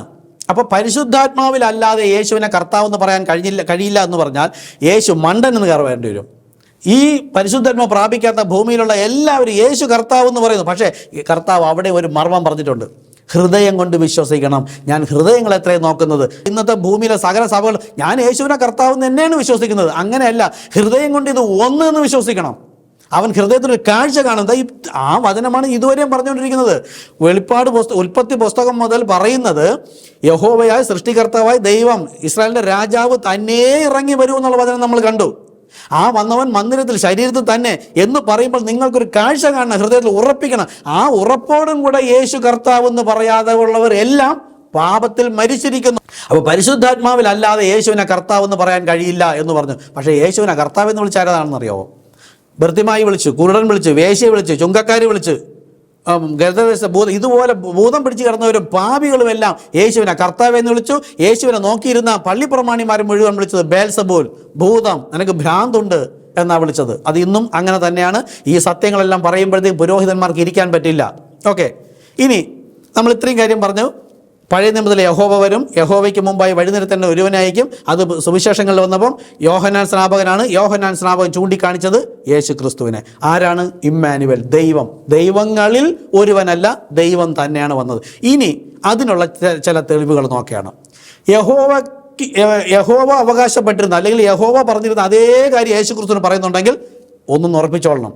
പുരോഹിതൻ സമ്മതിച്ചില്ല, ഇത് വെളിപ്പെടാത്ത വിശ്വാസികൾ സമ്മതിച്ചില്ല. നിങ്ങൾ ആ വചനത്തോടൊപ്പം നിന്നോളുക, കർത്താവ് നിങ്ങൾ ആ വചനം കൊണ്ടുപോകും. അത് നോക്കുക. ഇസ്രായേലിൻ്റെ രാജാവായ സൈന്യങ്ങളുടെ യഹോവ ആരാണെന്ന് നോക്കുകയാണ്. യെശയ്യാ പ്രവാചകൻ 44:6 പറയുന്നത് ഇസ്രായേലിൻ്റെ രാജാവായ സൈന്യങ്ങളുടെ യഹോവ, അവൻ്റെ വീണ്ടെടുപ്പുകാരനായ സൈന്യങ്ങളുടെ യഹോവ ഇപ്രകാരം അരുളി ചെയ്യുന്നു. അപ്പോൾ ഇസ്രായേലിൻ്റെ രാജാവാര്? സൈന്യങ്ങളുടെ യഹോവ ആണല്ലോ, ഉറപ്പാണ്. കാര്യം ഒരുപാട് വചനമുണ്ട്. ഇനി ഇത് യേശു ആണോ എന്ന് നമുക്ക് നോക്കാം. യോഹന്നാൻ 1:47 യേശു നഥനയേലിനെ കണ്ടിട്ട്, തൻ്റെ അടുക്കൽ വരുന്നത് കണ്ടിട്ട് യേശു പറയാണ്, ഒരു അറ്റസ്റ്റേഷനാണ്, യേശുവിൻ്റെ വാക്കാണ്, ശ്രദ്ധിക്കുക. ഇതാ സാക്ഷാൽ ഇസ്രായേലൻ, ഇവനിൽ കപടമില്ല.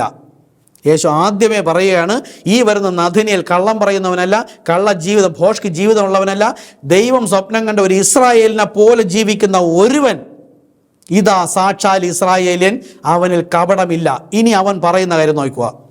ഫിലിപ്പോസ്, നിന്നെ വിളിക്കും മുമ്പേ നീ അത്തിയുടെ കീഴിലിരിക്കുമ്പോൾ ഞാൻ നിന്നെ കണ്ടു എന്ന് ഉത്തരം പറഞ്ഞു. എന്താണ് അത്തി എന്നറിയാമോ? അവനേതോ അത്തിയുടെ മുട്ടിൽ കാറ്റ് കൊള്ളാനിരുന്നതൊന്നുമല്ല. ഇത് പറയുന്നത് കർത്താവാ, സൃഷ്ടികർത്താവായ ദൈവമാണ്. അത്തിയുടെ മൂടെന്ന് പറഞ്ഞാൽ അത്തി യഹൂദനാണ്. അവനൊരു യഹൂദനാണ്. അവൻ എവിടെ ഇരുന്നു? യാക്കോബിലിരുന്നു, അബ്രഹാമിലിരുന്നു, ആദാമിലിരുന്നു. ആദാം ദൈവത്തിലിരുന്നു. നീ എന്നിലുള്ളപ്പോഴേ ഞാൻ നിന്നെ കണ്ടു എന്നാ. ഉടനെ യോഹന്നാൻ 1:49 നഥനയേൽ അവനോട്, റബ്ബി, നീ ദൈവപുത്രൻ. ഇത് മനഃപൂർവ്വം പറഞ്ഞതാണ്. അടുത്തവൻ പറയുന്നത്, കള്ളം പറയില്ല എന്ന് പറഞ്ഞവൻ പറയാണ്, നീ ഇസ്രായേലിൻ്റെ രാജാവ്.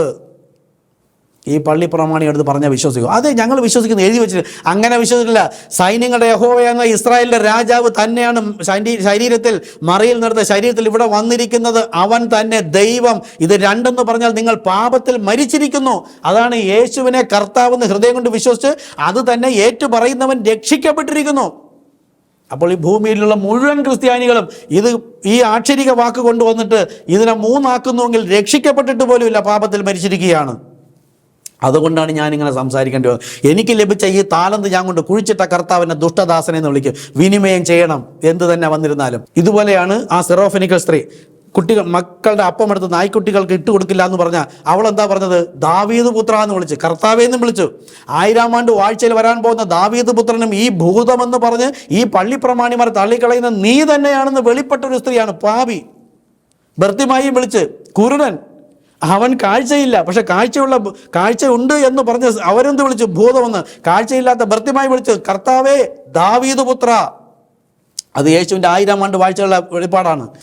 മത്തായി 27:11 എന്നാൽ യേശു നാടുവാഴിയുടെ മുമ്പാകെ നിന്നു, നീ യഹൂദന്മാരുടെ രാജാവോ എന്ന് ചോദിച്ചു. എന്തു പറയണം? ഇന്നത്തെ ഭൂമിയിലെ സകല പണ്ഡിതന്മാരും ജ്ഞാനികളും ശാസ്ത്രിമാരെ പോലെയാണെങ്കിൽ യേശു എന്തു പറയണം? ഞാനല്ല, എൻ്റെ പിതാവാണ് ഇസ്രായേലിൻ്റെ രാജാവ് എന്ന് പറയണം. യേശു അങ്ങനെയല്ല പറഞ്ഞത്. യേശു കള്ളം പറയില്ല. ലാവണ്യ വാക്കല്ലാതെ അവൻ്റെ വായിൽ നിന്ന് ഒരു ഭോഷ്കം വന്നിട്ടില്ല. യേശു പറയാണ്, അതെ, ഞാനാകുന്നു. നഥനയേൽ കണ്ട കാഴ്ച അവിടെ പറയാണ്, അറ്റസ്റ്റ് ചെയ്യാണ്, ഇസ്രായേലിൻ്റെ രാജാവോ, അതെ, ഞാനാകുന്നു. ഇണവചനം വേണമല്ലോ, തൊട്ട് താഴെ വീണ്ടും നോക്കൂ. യോഹന്നാൻ 18:37 പീലാത്തോസ് അവനോട്, യേശുവിനെ ക്രൂശിക്കാൻ കൊണ്ടുപോയപ്പോൾ ചോദിക്കുകയാണ്, എന്നാൽ നീ രാജാവ് തന്നെയല്ലോ എന്ന് പറഞ്ഞതിന് യേശു, നീ പറഞ്ഞതുപോലെ ഞാൻ രാജാവ് തന്നെ. ആരുടെ രാജാവ്? ഇസ്രായേലിൻ്റെ രാജാവ്, സൈന്യങ്ങളുടെ യഹോവ, യഹൂദന്മാരുടെ രാജാവ് ഒരുവനേ ഉള്ളൂ. പഴയ നിയമത്തിൽ പറയുന്നുണ്ട്, ഇസ്രായേലിൻ്റെ രാജാവായ സൈന്യങ്ങളുടെ യഹോവ ഞാൻ തന്നെ, മറ്റൊരുത്തനുമില്ല, ഞാൻ ഒരുത്തനെ അറിയുന്നില്ല, എനിക്ക് മുൻപായ ഒരു ദൈവമില്ല, എനിക്ക് പിൻപായ ഒരു ദൈവമില്ല, എനിക്ക് സമനായ ആരുമില്ല, ഞാൻ മറ്റൊരുത്തനെയും അറിയുന്നില്ല, ഞാൻ തന്നെ, ഞാൻ മാത്രം രക്ഷിതാവ്. യെശയ്യാ പ്രവാചകൻ 43:11 വായിച്ചു നോക്കൂ. ഞാൻ അല്ലാതെ ഒരു രക്ഷിതാവില്ല. ആ യഹോവയായ രക്ഷിതാവ് തന്നെയാണ് ശരീരധാരിയായി ഭൂമിയിൽ വന്ന യേശു ക്രിസ്തു എന്ന രക്ഷിതാവ്. അതും വെളിപ്പെടുത്തി തരാനാണ് ഞാൻ പറയുന്നത്. നിങ്ങളും ആത്മാവിനാൽ പ്രചോദിതനായെങ്കിൽ മാത്രമാണ് നിങ്ങൾക്കിത് വെളിപ്പെടുത്തി തരികയും പുത്രൻ എന്ന നിങ്ങൾക്ക് പിന്നെ ദൈവത്തെ വെളിപ്പെടുത്തി കൊടുക്കാൻ കഴിയുന്നത്. അപ്പോൾ നിങ്ങൾക്ക് മാത്രമേ പിതാവാരെന്നും പുത്രനാരെന്നും പരിശുദ്ധാത്മാവെന്ന് അറിയാൻ കഴിയുള്ളൂ. ഇല്ലെങ്കിൽ നിങ്ങൾ ഇതിനെ 3 പേരെന്ന് തന്നെ പറയും. ഇത് 3 പേരെന്ന് പറയുന്നിടത്ത് എന്ത് മനസ്സിലായി? പരിശുദ്ധാത്മാവ് ലഭിച്ചിട്ടില്ല, ദൈവമക്കളല്ല. നമ്മൾ പറഞ്ഞുകൊണ്ടിരിക്കുന്നത് റോമർ 10:9 യേശു തന്നെ കർത്താവ് എന്ന് പറഞ്ഞത്. അത് തന്നെയാണ് ഈ പുത്രൻ തന്നെ യേശു എന്നുള്ളത്. അതിൻ്റെ പ്രാധാന്യമാണ് തുടർന്ന് നമ്മൾ എടുക്കുന്നത്. അത് കഴിഞ്ഞിട്ട് വരുന്നത് യേശു തന്നെ ക്രിസ്തു. ഓക്കെ, അപ്പോൾ എപ്പോഴും കർത്താവ് മരണത്തിനായുള്ളത് ആദ്യം പറയും, അത് കഴിഞ്ഞിട്ടാണ് ജീവനാളായിട്ടുള്ള പറയുന്നത്. കാരണം ഒരു രക്ഷകൻ ഇവിടെ ഉണ്ടെങ്കിൽ, രക്ഷിക്കാൻ ഒരുവൻ ഉണ്ടെങ്കിൽ ആരെങ്കിലും പാപത്തിൽ വീഴണം. പാപത്തിൽ വീഴുന്നാലാണ് അവനെ രക്ഷിക്കുന്നത്. രക്ഷിതാവ് ഉണ്ടെങ്കിൽ ഇവന് ഭയക്കേണ്ട ആവശ്യമില്ല. അതുപോലെ ഭൂമിയിൽ ഏദൻ തോട്ടത്തിൽ സാത്താനെ വെച്ചതിന് ശേഷമാണ് ആദാമിനെ ഹവ്വയെ കൊണ്ടുവന്നത്. അവരിലൂടെ കായിനെ കൊണ്ടുവന്ന ശേഷമാണ് ഹാബേലിനെ കൊണ്ടുവന്നത്. കൊലപാതകി, തെറ്റിക്കുന്നവൻ ആദ്യം വരുന്നു. അബ്രഹാമിൻ്റെ മകൻ ആദ്യം ഇസ്മായിലിനെ കൊണ്ടുവന്നു. അത് കഴിഞ്ഞപ്പോഴത്തേക്ക് ഇസഹാക്കിനെ കൊണ്ടുവന്നു. ഈ ഇസ്മായിൽ എപ്പോഴും ഇസഹാക്കിനെ തെറ്റിക്കുന്നു. ഭൂമിയിൽ ഇപ്പം നടന്നുകൊണ്ടിരിക്കുന്ന ഇസ്രായേൽ നടക്കുന്നത് എന്താ? അത് തന്നെയാണ്. അവൻ എപ്പോഴും ശത്രുക്കൾ തന്നെ ആയിരിക്കും. യാക്കോബും യേശാവും നോക്കുക, ഇത് മുഴുവനും അങ്ങനെ തന്നെയാണ്. അപ്പോൾ ഇവിടെ കന്യക ഗർഭിണിയായ ഒരു മകനെ പ്രസവിക്കും, അവനെ യേശു എന്ന് പേരിടണം, അവൻ രക്ഷിപ്പാനിരിക്കെ കൊണ്ട്. ആരാണ് രക്ഷിതാവ്? 2 തിമോഥെയോസ് 1:10 സുവിശേഷം കൊണ്ടും ജീവനും അക്ഷയവും വെളിപ്പെടുത്തുകയും ചെയ്ത നമ്മുടെ രക്ഷിതാവായ യേശു ക്രിസ്തുവിൻ്റെ പ്രത്യക്ഷതയിൽ. രക്ഷിതാവ് ആരും ഇവിടെ പറയുന്നത്? യേശു ക്രിസ്തു. ഭൂമിയിലെ മനുഷ്യരെന്ന് പറയുന്നു കന്യകയിൽ ജനിച്ചു. ഇത് വേറെ. യേശു ക്രിസ്തുവിൻ്റെ പിതാവായ ദൈവം എന്ന് എഴുതിയിട്ടുണ്ട്. അവിടെയൊക്കെ യേശു ക്രിസ്തു, ഒരു ക്രിസ്തു വിശ്വാസിയുടെ പേര് അവിടെ യേശു ക്രിസ്തു എന്ന് കൊടുത്തു. ഇന്നത്തെ അല്ല. അന്ന് രക്ഷിതാവായി വന്നപ്പോൾ അതിനകത്തുള്ള ആത്മാവാണ് ആ കർമ്മങ്ങളും ക്രിയകളും എല്ലാം ചെയ്യുന്നത്, പ്രവർത്തിക്കുന്നത്, സംസാരിക്കുന്നത് മുഴുവൻ ചെയ്യുന്നത് അകത്തിരുന്ന ആ ദൈവമാണ്. അപ്പോസ്തലൻ പറഞ്ഞ 4:12 പറയുന്നു, മറ്റൊരുത്തനിലും രക്ഷയില്ല, നാം രക്ഷിക്കപ്പെടുവാൻ ആകാശത്തിന് കീഴിൽ മനുഷ്യന് നൽകപ്പെട്ട വേറെ ഒരു നാമവുമില്ല. ഏത് നാമം? കർത്താവായ യേശു ക്രിസ്തു. എന്തുകൊണ്ട്? ആ യഹോവയായ ദൈവം രക്ഷിതാവ് വന്നപ്പോൾ കർത്താവ് തന്നെയാണ് ആ പേര് മാറ്റിയത്. അപ്പോൾ ആ കർത്താവാണ്. യെശയ്യാ പ്രവാചകൻ 43:11 പറയുന്നത്, ഞാൻ തന്നെ യഹോവ, ഞാൻ അല്ലാതെ ഒരു രക്ഷിതാവുമില്ല. ഇന്ന് യേശു ക്രിസ്തു വേറെയാണ്, യഹോവ വേറെയാണെന്ന് പറയുന്നവർ യേശു ക്രിസ്തുവിൻ്റെ വചനത്തെ നിഷേധിച്ചിട്ട് വേണം യേശു വേറെ രക്ഷിതാവാണെന്ന് പറയാനുള്ളത്. രണ്ടും ഒന്ന് തന്നെ എന്ന് പറഞ്ഞാൽ ആ രണ്ടും ഒന്ന് തന്നെയെങ്കിൽ ആ കർത്താവ് യേശു ക്രിസ്തു നാമത്തിൽ സ്ഥാനപ്പെടുകയും വേണം. വിശ്വസിക്കുന്നു എന്ന് പറഞ്ഞാൽ പ്രവൃത്തി ഉണ്ടായിരിക്കണം. പ്രവൃത്തി ഇല്ലാത്ത വിശ്വാസം നിർജീവം, അവിടെയും പിടിക്കപ്പെടും. അപ്പോഴും വെറുതെ സ്നാനപ്പെട്ട് കാര്യമില്ല. ഹൃദയം കൊണ്ട് വിശ്വസിക്കുകയും സ്നാനമേൽക്കുകയും ചെയ്യുന്നവൻ രക്ഷിക്കപ്പെടും, വിശ്വസിക്കാത്തവൻ ശിക്ഷാവിധിയിലാക്കപ്പെടും. ഇനി യോഹന്നാൻ സുവിശേഷം 8:24 KJV വെർഷനാണ്, ഇംഗ്ലീഷ് ബൈബിൾ അവിടെ പറയാണ്, if you believe not that I am he you shall die in your sin. അതായത് ഞാൻ തന്നെ അവൻ എന്ന് നിങ്ങൾ വിശ്വസിക്കായകയാൽ നിങ്ങൾ നിങ്ങളുടെ പാപത്തിൽ മരിക്കും. അതായത് ഈ പറയുന്ന പുത്രൻ, ആ പുത്രൻ്റെ ശരീരം, ദൈവത്തിൻ്റെ സൃഷ്ടി എന്ന ശരീരത്തിനകത്താണ് ദൈവം ഇരിക്കുന്നത്. അതിനകത്ത് ദൈവം പറയാണ്, നിങ്ങൾ പിതാവ് എന്ന് പറയുന്ന ആ വ്യക്തി വേറൊരുവനല്ല, അത് ഞാൻ തന്നെ അവൻ എന്ന് നിങ്ങൾ വിശ്വസിച്ചില്ലെങ്കിൽ നിങ്ങൾ നിങ്ങളുടെ പാപത്തിൽ മരിക്കും. നോക്കൂ, ഇവരെല്ലാം ഇത് രണ്ടാക്കിയാണ്. പുത്രൻ പറഞ്ഞതാണ് യോഹന്നാൻ 8:24 KJV വെർഷൻ. ഇനി റോമർ 10:9 നമ്മൾ തന്നെ പറയുന്നത് യേശുവിനെ കർത്താവെന്ന്, പുത്രൻ യേശുവെന്ന്, ഇങ്ങനെയൊക്കെയാണ് ബൈബിൾ എഴുതിയിരിക്കുന്നത്. യേശുവിനെ കർത്താവെന്ന് വായ് കൊണ്ട് ഏറ്റുപറയുകയും, പക്ഷേ ഏറ്റുപറയണമെങ്കിൽ എന്ത് ചെയ്യണം? അതിനു മുമ്പ് ഹൃദയം കൊണ്ട് വിശ്വസിക്കണം. കേൾവിയാൽ വിശ്വാസം വരുന്നു. ആ വിശ്വസിച്ചതിനെ അവൻ ഏറ്റുപറയണം. അങ്ങനെയാണെങ്കിൽ മാത്രമേ രക്ഷിക്കപ്പെട്ടുള്ളൂ. അപ്പം ഭൂമിയിലുള്ള തൃത്വം പറയുന്നവർ ആരും രക്ഷിക്കപ്പെട്ടിട്ടില്ല. യോഹന്നാൻ 8:27 പിതാവിനെ കുറിച്ചാകുന്നു അവൻ തങ്ങളോട് പറഞ്ഞതെന്ന് അവർ ഗ്രഹിച്ചില്ല. ഞാനും പിതാവും ഒന്നാകുന്നു എന്നൊരിടത്ത് പറഞ്ഞിട്ടുണ്ട്. അതുപോലെ തന്നെ ഞാൻ തന്നെ അവൻ എന്ന് പറഞ്ഞു, അതായത് പിതാവിനെ കുറിച്ചാകുന്നു സംസാരിച്ചതെന്ന് അവർക്ക് മനസ്സിലായില്ല. ആകയാൽ യേശു, ഇനി 8:28 യോഹന്നാൻ 8:28 പറയാണ്, നിങ്ങൾ മനുഷ്യപുത്രനെ ഉയർത്തിയ ശേഷം ഞാൻ തന്നെ അവൻ എന്നും ഞാൻ സ്വയമായിട്ട് ഒന്നും ചെയ്യാതെ പിതാവ് എനിക്ക് ഉപദേശിച്ച് തന്നതുപോലെ സംസാരിക്കുന്നു എന്ന് അറിയും. ആര്? നിങ്ങൾ. ഇതിന് താഴോട്ട് പറയുന്ന ഒരുപാട് ഭാഗങ്ങൾ ഇതുണ്ട്. നിങ്ങൾ എന്നും ലോകമെന്നും അവർ എന്നും പറയുന്നുണ്ട്. നിങ്ങൾ എന്ന് പറയുമ്പോൾ യേശുക്രിസ്തുവിൻ്റെ ആത്മാവ് ലഭിച്ച അല്ലെങ്കിൽ ദൈവാത്മാവ് ലഭിച്ചവർ മാത്രമാണ്. അപ്പോൾ യേശുക്രിസ്തു ഉയർത്തെഴുന്നേറ്റ് പോയിട്ട് തിരികെ പരിശുദ്ധാത്മാവായിട്ട് വരുന്ന കാര്യം നമ്മളോട് പറയുന്നു. ഇനി തുടർന്ന് പറയുന്നുണ്ട്. അങ്ങനെ പോയി പരിശുദ്ധാത്മാവ് വരുമ്പോൾ വെളിപ്പെടുത്തി തരും. എങ്ങനെ? നിങ്ങൾ മനുഷ്യപുത്രനെ ഉയർത്തിയ ശേഷം ഞാൻ തന്നെ അവൻ, അതായത് സൃഷ്ടികർത്താവായ ദൈവം യഹോവ മശിഹ രക്ഷിതാവ് ഇറങ്ങി വന്നത് ഞാൻ തന്നെ, ആ പിതാവ്. മക്കൾ ജഡരക്തങ്ങളോട് കൂടി ആയതുകൊണ്ട് പിതാവായ ദൈവം തന്നെയാണ് ജഡശരീരത്തിൽ വന്നതെന്ന് ആരറിയും? ആർക്ക് മാത്രമേ അറിയാവുള്ളൂ? പരിശുദ്ധാത്മാവ് പ്രാപിക്കുന്നവർക്ക്. എങ്ങനെ? മേൽ വരുന്നതല്ല. സുവിശേഷം കേൾക്കുമ്പോൾ മേൽ വരും, പക്ഷേ ഹൃദയത്തിൽ ദാനം ഹൃദയത്തിൽ പകർന്നിരിക്കുന്നു. ആ ഹൃദയത്തിൽ വരുമ്പോൾ അവനാണ് ദൈവത്തിൻ്റെ ആത്മാവ്. അതാണ് പറഞ്ഞത്, പിതാവായിരുന്നു പുത്രനും. ഈ പരിശുദ്ധാത്മാ പ്രാപിച്ചവനെ അറിയാവൂ. ദൈവമായിരുന്നു. ഈ വന്ന യേശുക്രിസ്തു തന്നെയാണ് യഹോവ എന്ന് അവനെ അറിയാൻ പറ്റുള്ളൂ.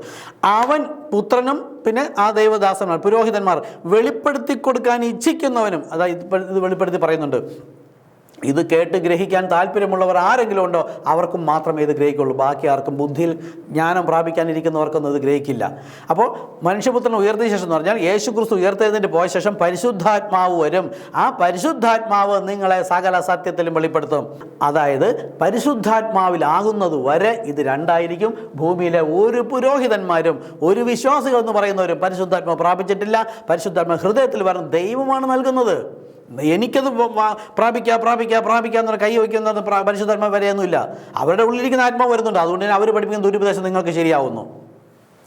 ദൈവത്തിൻ്റെ അന്ത്യകൽപ്പന വിശ്വസിച്ച് പ്രമാണിച്ചനുസരിക്കുക. കർത്താവ് അപ്പോസ്തലർ 2:38 കർത്താവ് യേശുക്രിസ്തു നാമത്തിൽ സ്ഥാനമേൽപ്പിൻ എങ്കിൽ പരിശുദ്ധാത്മാ ദാനം ലഭിക്കും. അപ്പോൾ ആ പരിശുദ്ധാത്മാവ് വെളിപ്പെടുത്തി തരും ഈ പുത്രൻ തന്നെയാണ് സൃഷ്ടികർത്താവായ ദൈവമെന്ന്. അല്ലാതെ വിശ്വസിക്കുന്നു എന്ന് പറയുന്നവർ രക്ഷിക്കപ്പെട്ടവരല്ല.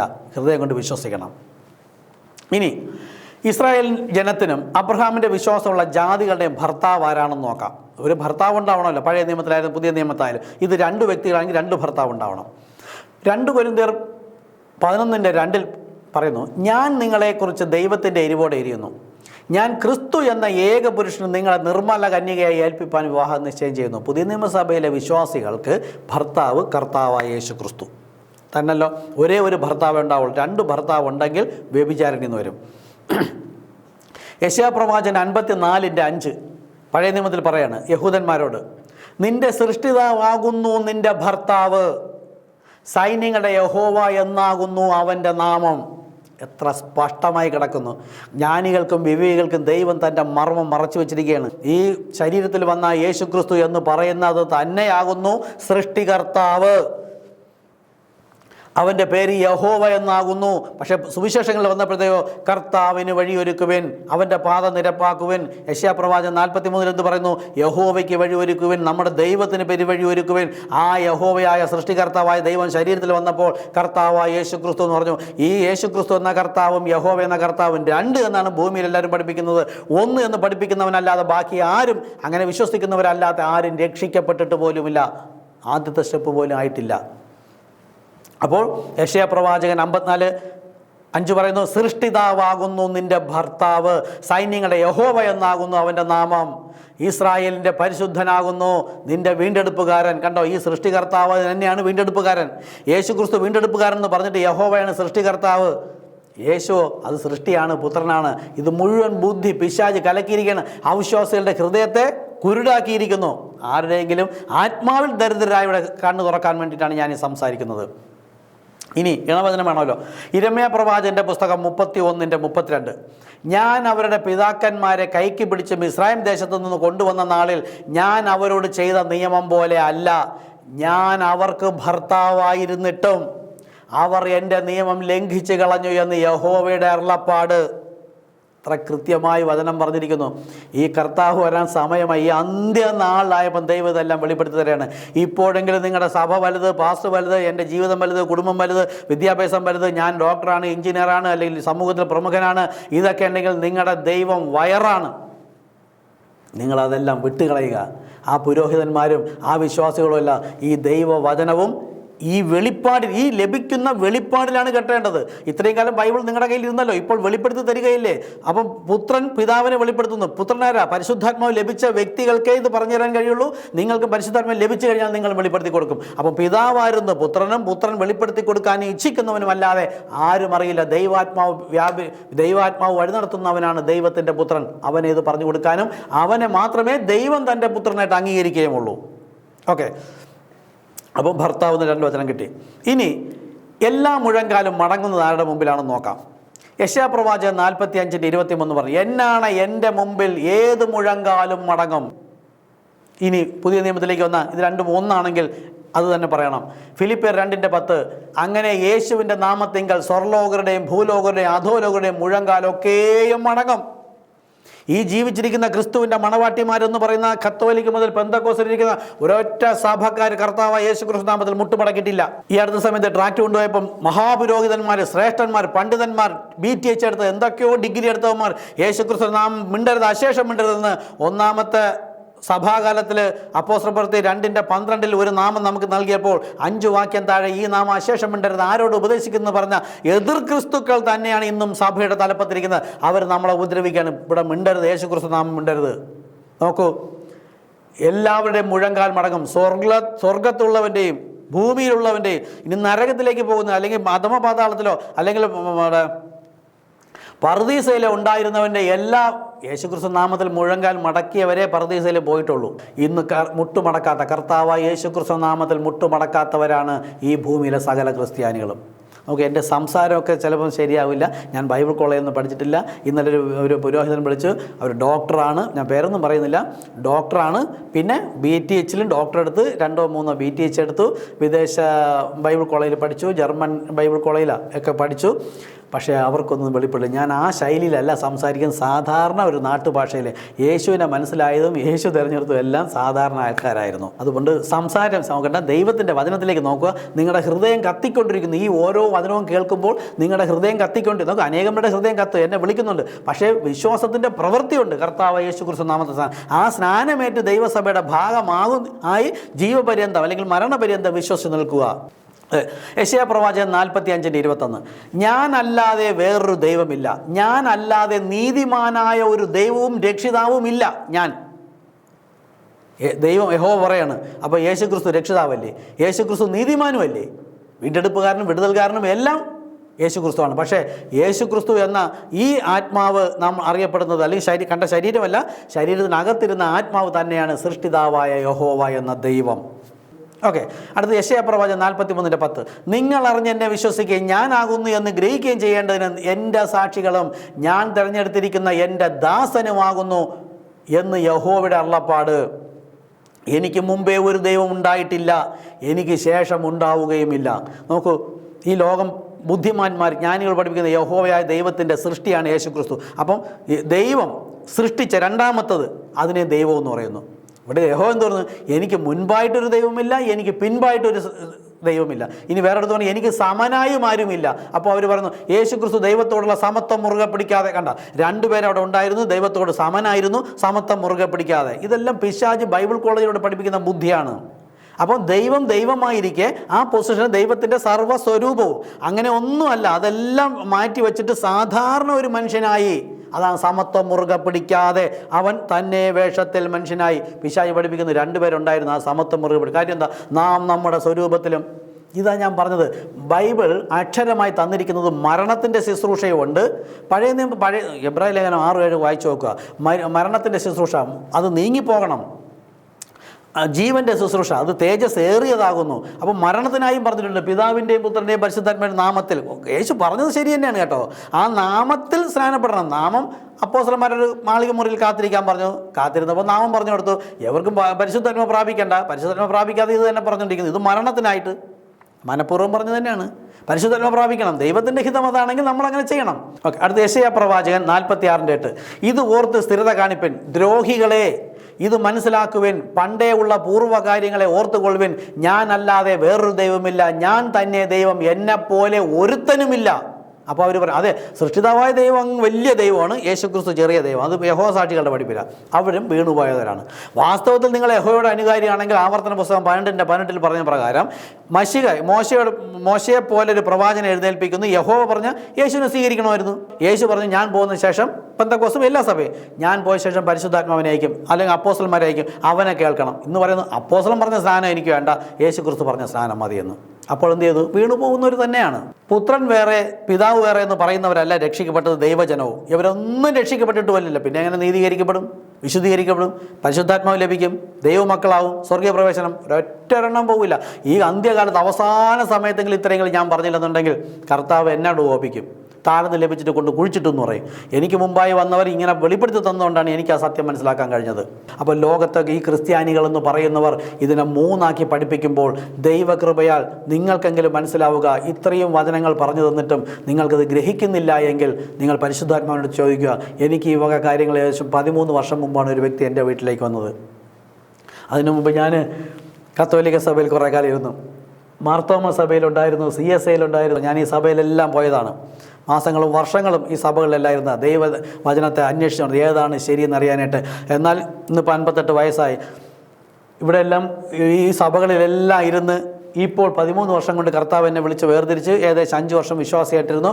അതിനുശേഷം കർത്താവിൻ്റെ ദൈവകൃപയാൽ ഒരു ചെറിയ കൂട്ടായ്മ തുടങ്ങി. ഓർഡിനേഷൻ ചെയ്തതിന് ശേഷം ഒരു ചെറിയ കൂട്ടായ്മ തുടങ്ങിയപ്പോൾ ഇന്ന് എനിക്ക് മനസ്സിലാകുന്നു കർത്താവാണ് എന്നെ ഇവിടെ എല്ലാം കടത്തിക്കൊണ്ടുപോയത്.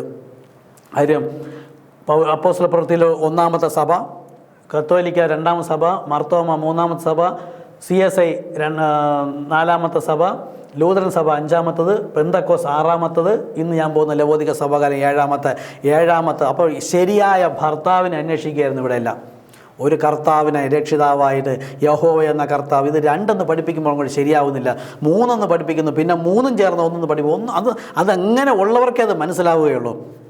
ഹൃദയത്തിൽ അത് നമുക്ക് ഉറപ്പിക്കാൻ കഴിയില്ല. അപ്പോൾ കിണറ്റിലെ സ്ത്രീക്ക് 5 ഭർത്താവ് ഉണ്ടെന്ന് അവൾ പറഞ്ഞത്. പക്ഷേ അവളുടെ ഹൃദയ രഹസ്യം വെളിപ്പെടുത്തി കർത്താവ് പറഞ്ഞു ഇപ്പോഴുള്ളത് നിൻ്റെ ഭർത്താവല്ല, 6 പെന്തക്കോസ്. അപ്പോൾ 1-ാമത്തെ എഫെസോസ് സഭയിൽ നിന്ന് തെറ്റി നിൽക്കുന്നവർ കത്തോലിക്ക, മാർത്തോമ, CSI, ലൂതറൻ സഭ, പെന്തക്കോസ് 6-ാമത്തെയാണ്. ഈ 6-ാമത്തെ പെന്തക്കോസിൽ ഞാൻ ഇരിക്കുമ്പോഴാണ് ശരിയായ വെളിപ്പാട് അറിയുന്നത്. ആ കിണറ്റിലെ സ്ത്രീയെ കുടം വിട്ടിട്ട് ഓടിയതുപോലെ അന്ന് മുതൽ ഞാൻ ഓടുകയാണ്. ഓരോ തവണ ഈ സത്യം അറിയുമ്പോഴത്തേക്കും പെന്തക്കോസ്തിൽ ഇരുന്ന സമയത്ത് ഒരു 1000 പുസ്തകം പ്രിൻ്റ് ചെയ്ത് ധാരാളം പേർക്ക് എൻ്റെ കൂടെ നേഴ്സറിയിൽ പഠിച്ച കാലം മുതലുള്ള ജനങ്ങൾക്ക് ഞാൻ വിദ്യാർത്ഥി കൊണ്ടുകൊടുക്കുമ്പോഴത്തേക്ക് 45 വയസ്സുള്ള സമയത്താണ്. നേഴ്സറി പഠിക്കുന്ന സമയത്തിന് വിട്ടുപോയിട്ട് പിന്നെ എന്നെ കണ്ടിട്ടേ ഇല്ല. സ്ഥലങ്ങളൊക്കെ അവിടെ നിന്ന് മാറി, വർഷങ്ങൾ ആ സമയത്തിന് അവിടെ നിന്ന് മാറി. പിന്നെ കാണുന്നത് ഈ 45-ാമത്തെ വയസ്സിലാണ്. പക്ഷേ എന്തോ അങ്ങനെ കൊണ്ട് പോകണമെന്ന് തോന്നി സത്യസുവിശേഷിച്ച് എല്ലാ ആൾക്കാർക്കും കൊടുത്തു. ക്രിസ്ത്യാനികൾക്ക് മാത്രമല്ല, എല്ലാവർക്കും കൊണ്ടുവന്ന് കൊടുത്തു. 1000 കോപ്പി പ്രിൻ്റ് ചെയ്ത് ഒരുപാട് പേർക്ക് കൊണ്ടുവന്ന് കൊടുത്തു. അപ്പോൾ അന്ന് അറിഞ്ഞ സത്യം അത് കൊണ്ടുകൊടുത്തു. അത് കഴിഞ്ഞൊരു ഒരു വർഷം തികയും ഏകദേശം അപ്പോഴൊക്കെയാണ് ഈ സത്യസുവിശേഷം അറിയുന്നത്. അതിനുശേഷം 6 മാസം കൂടെ കഴിഞ്ഞപ്പം വീണ്ടും ഈ സത്യസുവിശേഷത്തെ എഴുതിക്കൊണ്ട് വീണ്ടും പിന്നീട് കൊണ്ടുപോയത് ഈ ജാതികൾക്ക്, അതായത് യേശുക്രിസ്തുവിനെ അറിയുന്നു എന്ന് പറയുന്ന പള്ളിക്കകത്ത് ഇരിക്കുന്നവർക്ക് മാത്രമേ കൊടുത്തിട്ടുള്ളൂ. കാര്യം എന്താ? അന്നും എനിക്കത് അറിയില്ലായിരുന്നു. ഗോതമ്പ് ഇരിക്കുന്നത് ഈ യേശു വിത്ത് വിതച്ചെടുത്താണ്. ഇവിടെ നിന്ന് കളപ്പുരയിലേക്ക് ശേഖരിക്കണം. അപ്പോൾ 6-ാമത്തെ ഭർത്താവ് ഉണ്ടായിരുന്നു. സത്യസുവിശേഷം കേട്ടപ്പോൾ മനസ്സിലായി ഇവിടെയല്ല, 7-ാമതൊരുവൻ വരും, അത് കർത്താവായ യേശുക്രിസ്തു. ആ യേശുക്രിസ്തുവിനെ മനസ്സിലായി കഴിഞ്ഞാൽ പിന്നെ ശക്തി ലഭിച്ചാൽ ആ യേശുക്രിസ്തുവിന് വേണ്ടിയാണ് ഓടേണ്ടത്. അങ്ങനെ അതിനുശേഷം ഇന്ന് 1-2 പുസ്തകം, ഇന്നലെ എന്നെ വിളിച്ച് 50 പുസ്തകം എഴുതിയ ആളാണ്, BTH എടുത്തതാണെന്നൊക്കെ പറഞ്ഞ് വിളിച്ചു. ഇതിപ്പം ദൈവിക വെളിപ്പാടിനാൽ കാര്യങ്ങൾ മനസ്സിലായത്. ഇപ്പം ഞാൻ സംസാരിച്ചതുപോലെ എഴുതി ജനങ്ങളെ കൊണ്ട് അറിയിച്ചു. ഏറിയ ഭാഗം വിശ്വസിച്ചിട്ടില്ല, 1-2 പേരൊക്കെ വിശ്വസിച്ചുള്ളൂ. അപ്പോൾ എല്ലാ കാലത്തും അങ്ങനെ തന്നെയാണ്. ഗ്രഹിക്കുന്നവർ വളരെ ചെറിയ കൂട്ടരായിരിക്കും. അപ്പോൾ ഇതുവരെയും പറഞ്ഞത് നിങ്ങൾ ശ്രദ്ധിക്കുക. യേശു തന്നെയാണ് കർത്താവ്, അതായത് ഞാനും പിതാവും ഒന്നാകുന്നു എന്ന് പറഞ്ഞു. ഇനി നമ്മൾ നോക്കാൻ പോകുന്നത് യേശു തന്നെ ക്രിസ്തു, അതായത് യേശുവാണ് പരിശുദ്ധാത്മാവ്, അല്ലെങ്കിൽ പുത്രനാണ് പരിശുദ്ധാത്മാവ്. ഈ കാര്യം മനസ്സിലായി കഴിയുമ്പോൾ നിങ്ങൾ രക്ഷിക്കപ്പെടുക പോലും ചെയ്യുന്നത്. അപ്പോൾ പിതാവ്, പുത്രൻ, പരിശുദ്ധാത്മാവെന്ന് 3 പറയുന്നവരടുത്ത് ഈ വെളിപ്പാടിൻ്റെ സത്യം മനസ്സിലായി പോയി ചോദിക്കരുത്, പോയി പറയണം. നിങ്ങൾക്ക് വിശ്വസിച്ചത് നിങ്ങൾ പറയണം. പോയി ചോദിച്ചാൽ ഇതിൽ നിങ്ങൾക്ക് മനസ്സിലായി. പക്ഷേ നിങ്ങൾ വീണ്ടും എങ്കലിടറാത്തവൻ ഭാഗ്യവാൻ. ഇവർ ഈ ദുരുപദേശം കൊണ്ടൊന്ന് 3 ആക്കിയിരുന്നാലും ഈ കർത്താവ്, ഈ നോക്കൂ, ഈ പുത്രനെ, ഈ കർത്താവ് യേശുക്രിസ്തു നമ്മൾ സ്ഥാനമേറ്റ് അവർ പറയും നമ്മൾ പിതാവിനെയും തള്ളി പരിശുദ്ധാത്മാവിനെയും തള്ളിയെന്ന്. ഈ കർത്താവ് യേശുക്രിസ്തു എന്ന് പറയുമ്പോൾ പുത്രൻ്റെ പേര് യേശു, പിതാവിൻ്റെ പേര് കർത്താവ്. പരിശുദ്ധാത്മാവിൻ്റെ പേര് ക്രിസ്തു, കർത്താവ് യേശു ക്രിസ്തു. പിതാവുണ്ട്, പുത്രനുണ്ട്, പരിശുദ്ധാത്മാവുണ്ട്. ഇത് ആത്മീക നാമം. അക്ഷരം കൊല്ലുന്നു, അവർ ജഡീകമായി എടുത്ത് അതിനെ നശിപ്പിക്കാൻ ശ്രമിക്കുന്നു. അങ്ങനെ എങ്കലിടറാത്തവൻ ഭാഗ്യവാൻ.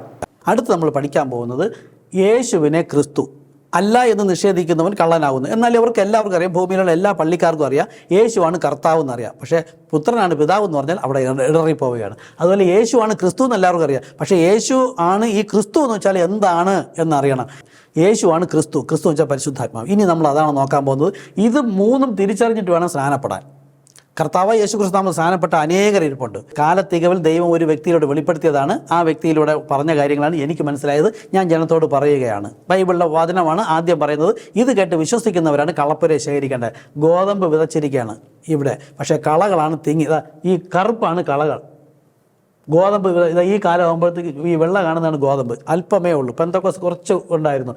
ഇതിന് ഇത്രയും ഇടയിൽ നിന്നാണ് ഇനി വിശ്വസിക്കുന്നവരെ ഈ കൊയ്ത്തോളം വളരട്ടെ എന്നാണ്. കൊയ്ത്തിൻ്റെ നാളിൽ യജമാനൻ ദൂതന്മാരെ അയച്ചിട്ട് ഗോതമ്പിനെ കളപ്പുരയിലേക്ക്. ഇപ്പോൾ 7ാമത്തെ സഭയാണ് കളപ്പുര.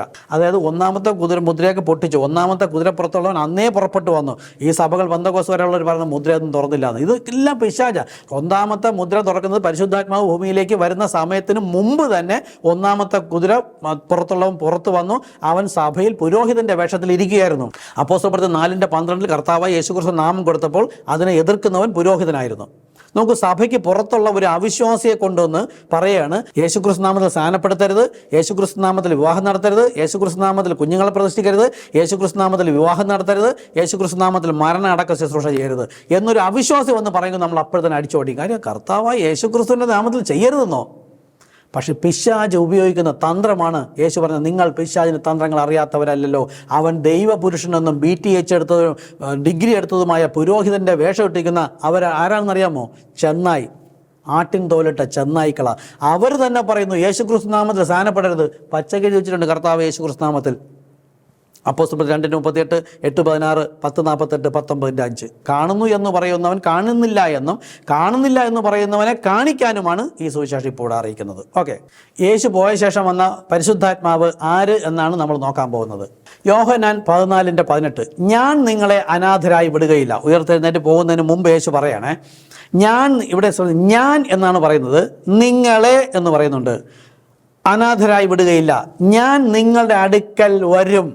യേശു പോകുന്നു, പോയിട്ട് തിരികെ വരുമെന്ന ഇവർ പറയുന്ന പ്രകാരം യേശു ക്രിസ്തു ദൈവത്തിൻ്റെ വലതു ഭാഗത്ത് 2000 വർഷം അനാഥരാണ് അവർ.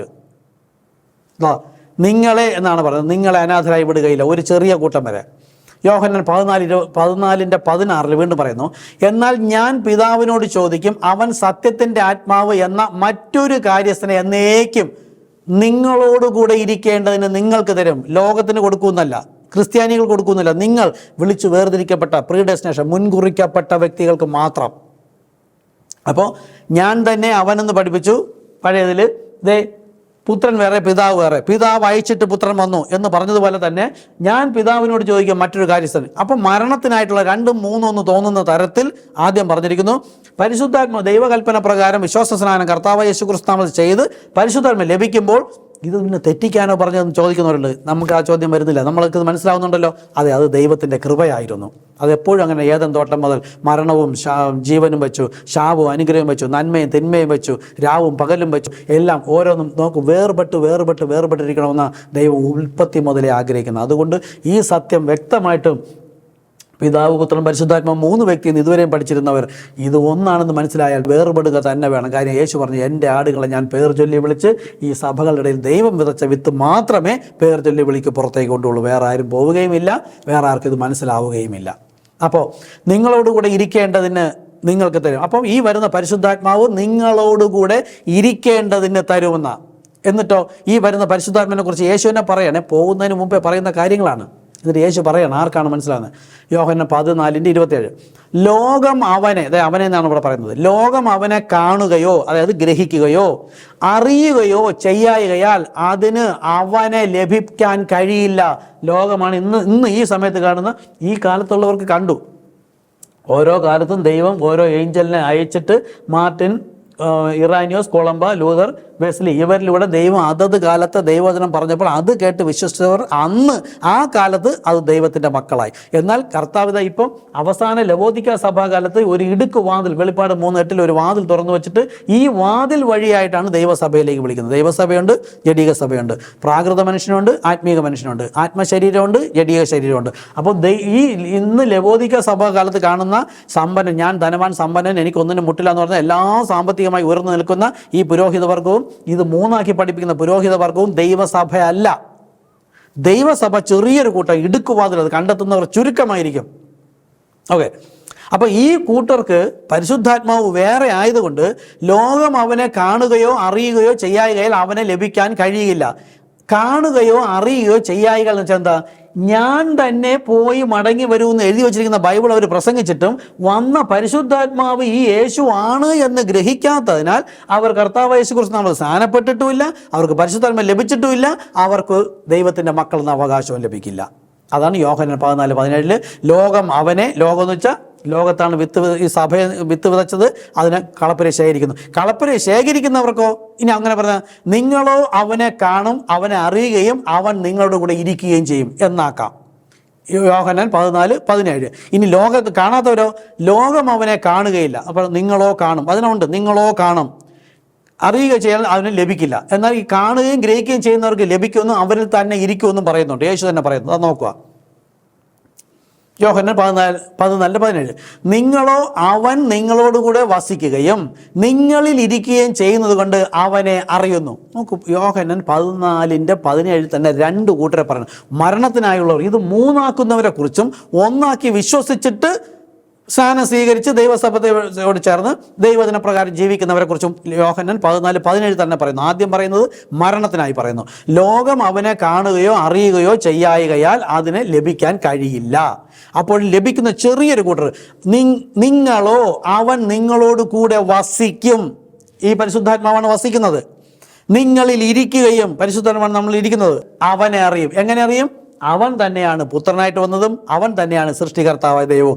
അവൻ്റെ നാമമാണ് പിതാവിൻ്റെ നാമം കർത്താവ്, പുത്രൻ്റെ നാമം യേശു, പരിശുദ്ധ നാമം ക്രിസ്തു. അല്ലാതെ ഉള്ളവർക്ക് അറിയില്ല. അവരിത് അറിയാത്തത് കൊണ്ടാണ് മൂന്നാക്കുന്നത്. അറിയുന്ന നമ്മെ ഉപദ്രവിക്കുകയും ചെയ്യും. യേശുവിന് താഴോട്ട് പറയുന്നുണ്ട്, ശ്രദ്ധിക്കുക. യോഹന്നാൻ 14:18 ഞാൻ നിങ്ങളെ അനാഥരായി വിടുകയില്ല, ഞാൻ നിങ്ങളുടെ അടുക്കൽ വരും. ശരീരത്തിൽ വന്നു നിൽക്കുന്ന യേശു പറയുകയാണ്, ശരീരത്തോടു കൂടെ ഇവിടെ ഇല്ല, പക്ഷെ ഇപ്പോൾ ആത്മാവായിട്ടാണുള്ളത്. ഈ ആത്മാവ് ഈ ശരീരം ആര് സ്വീകരിച്ചതാ?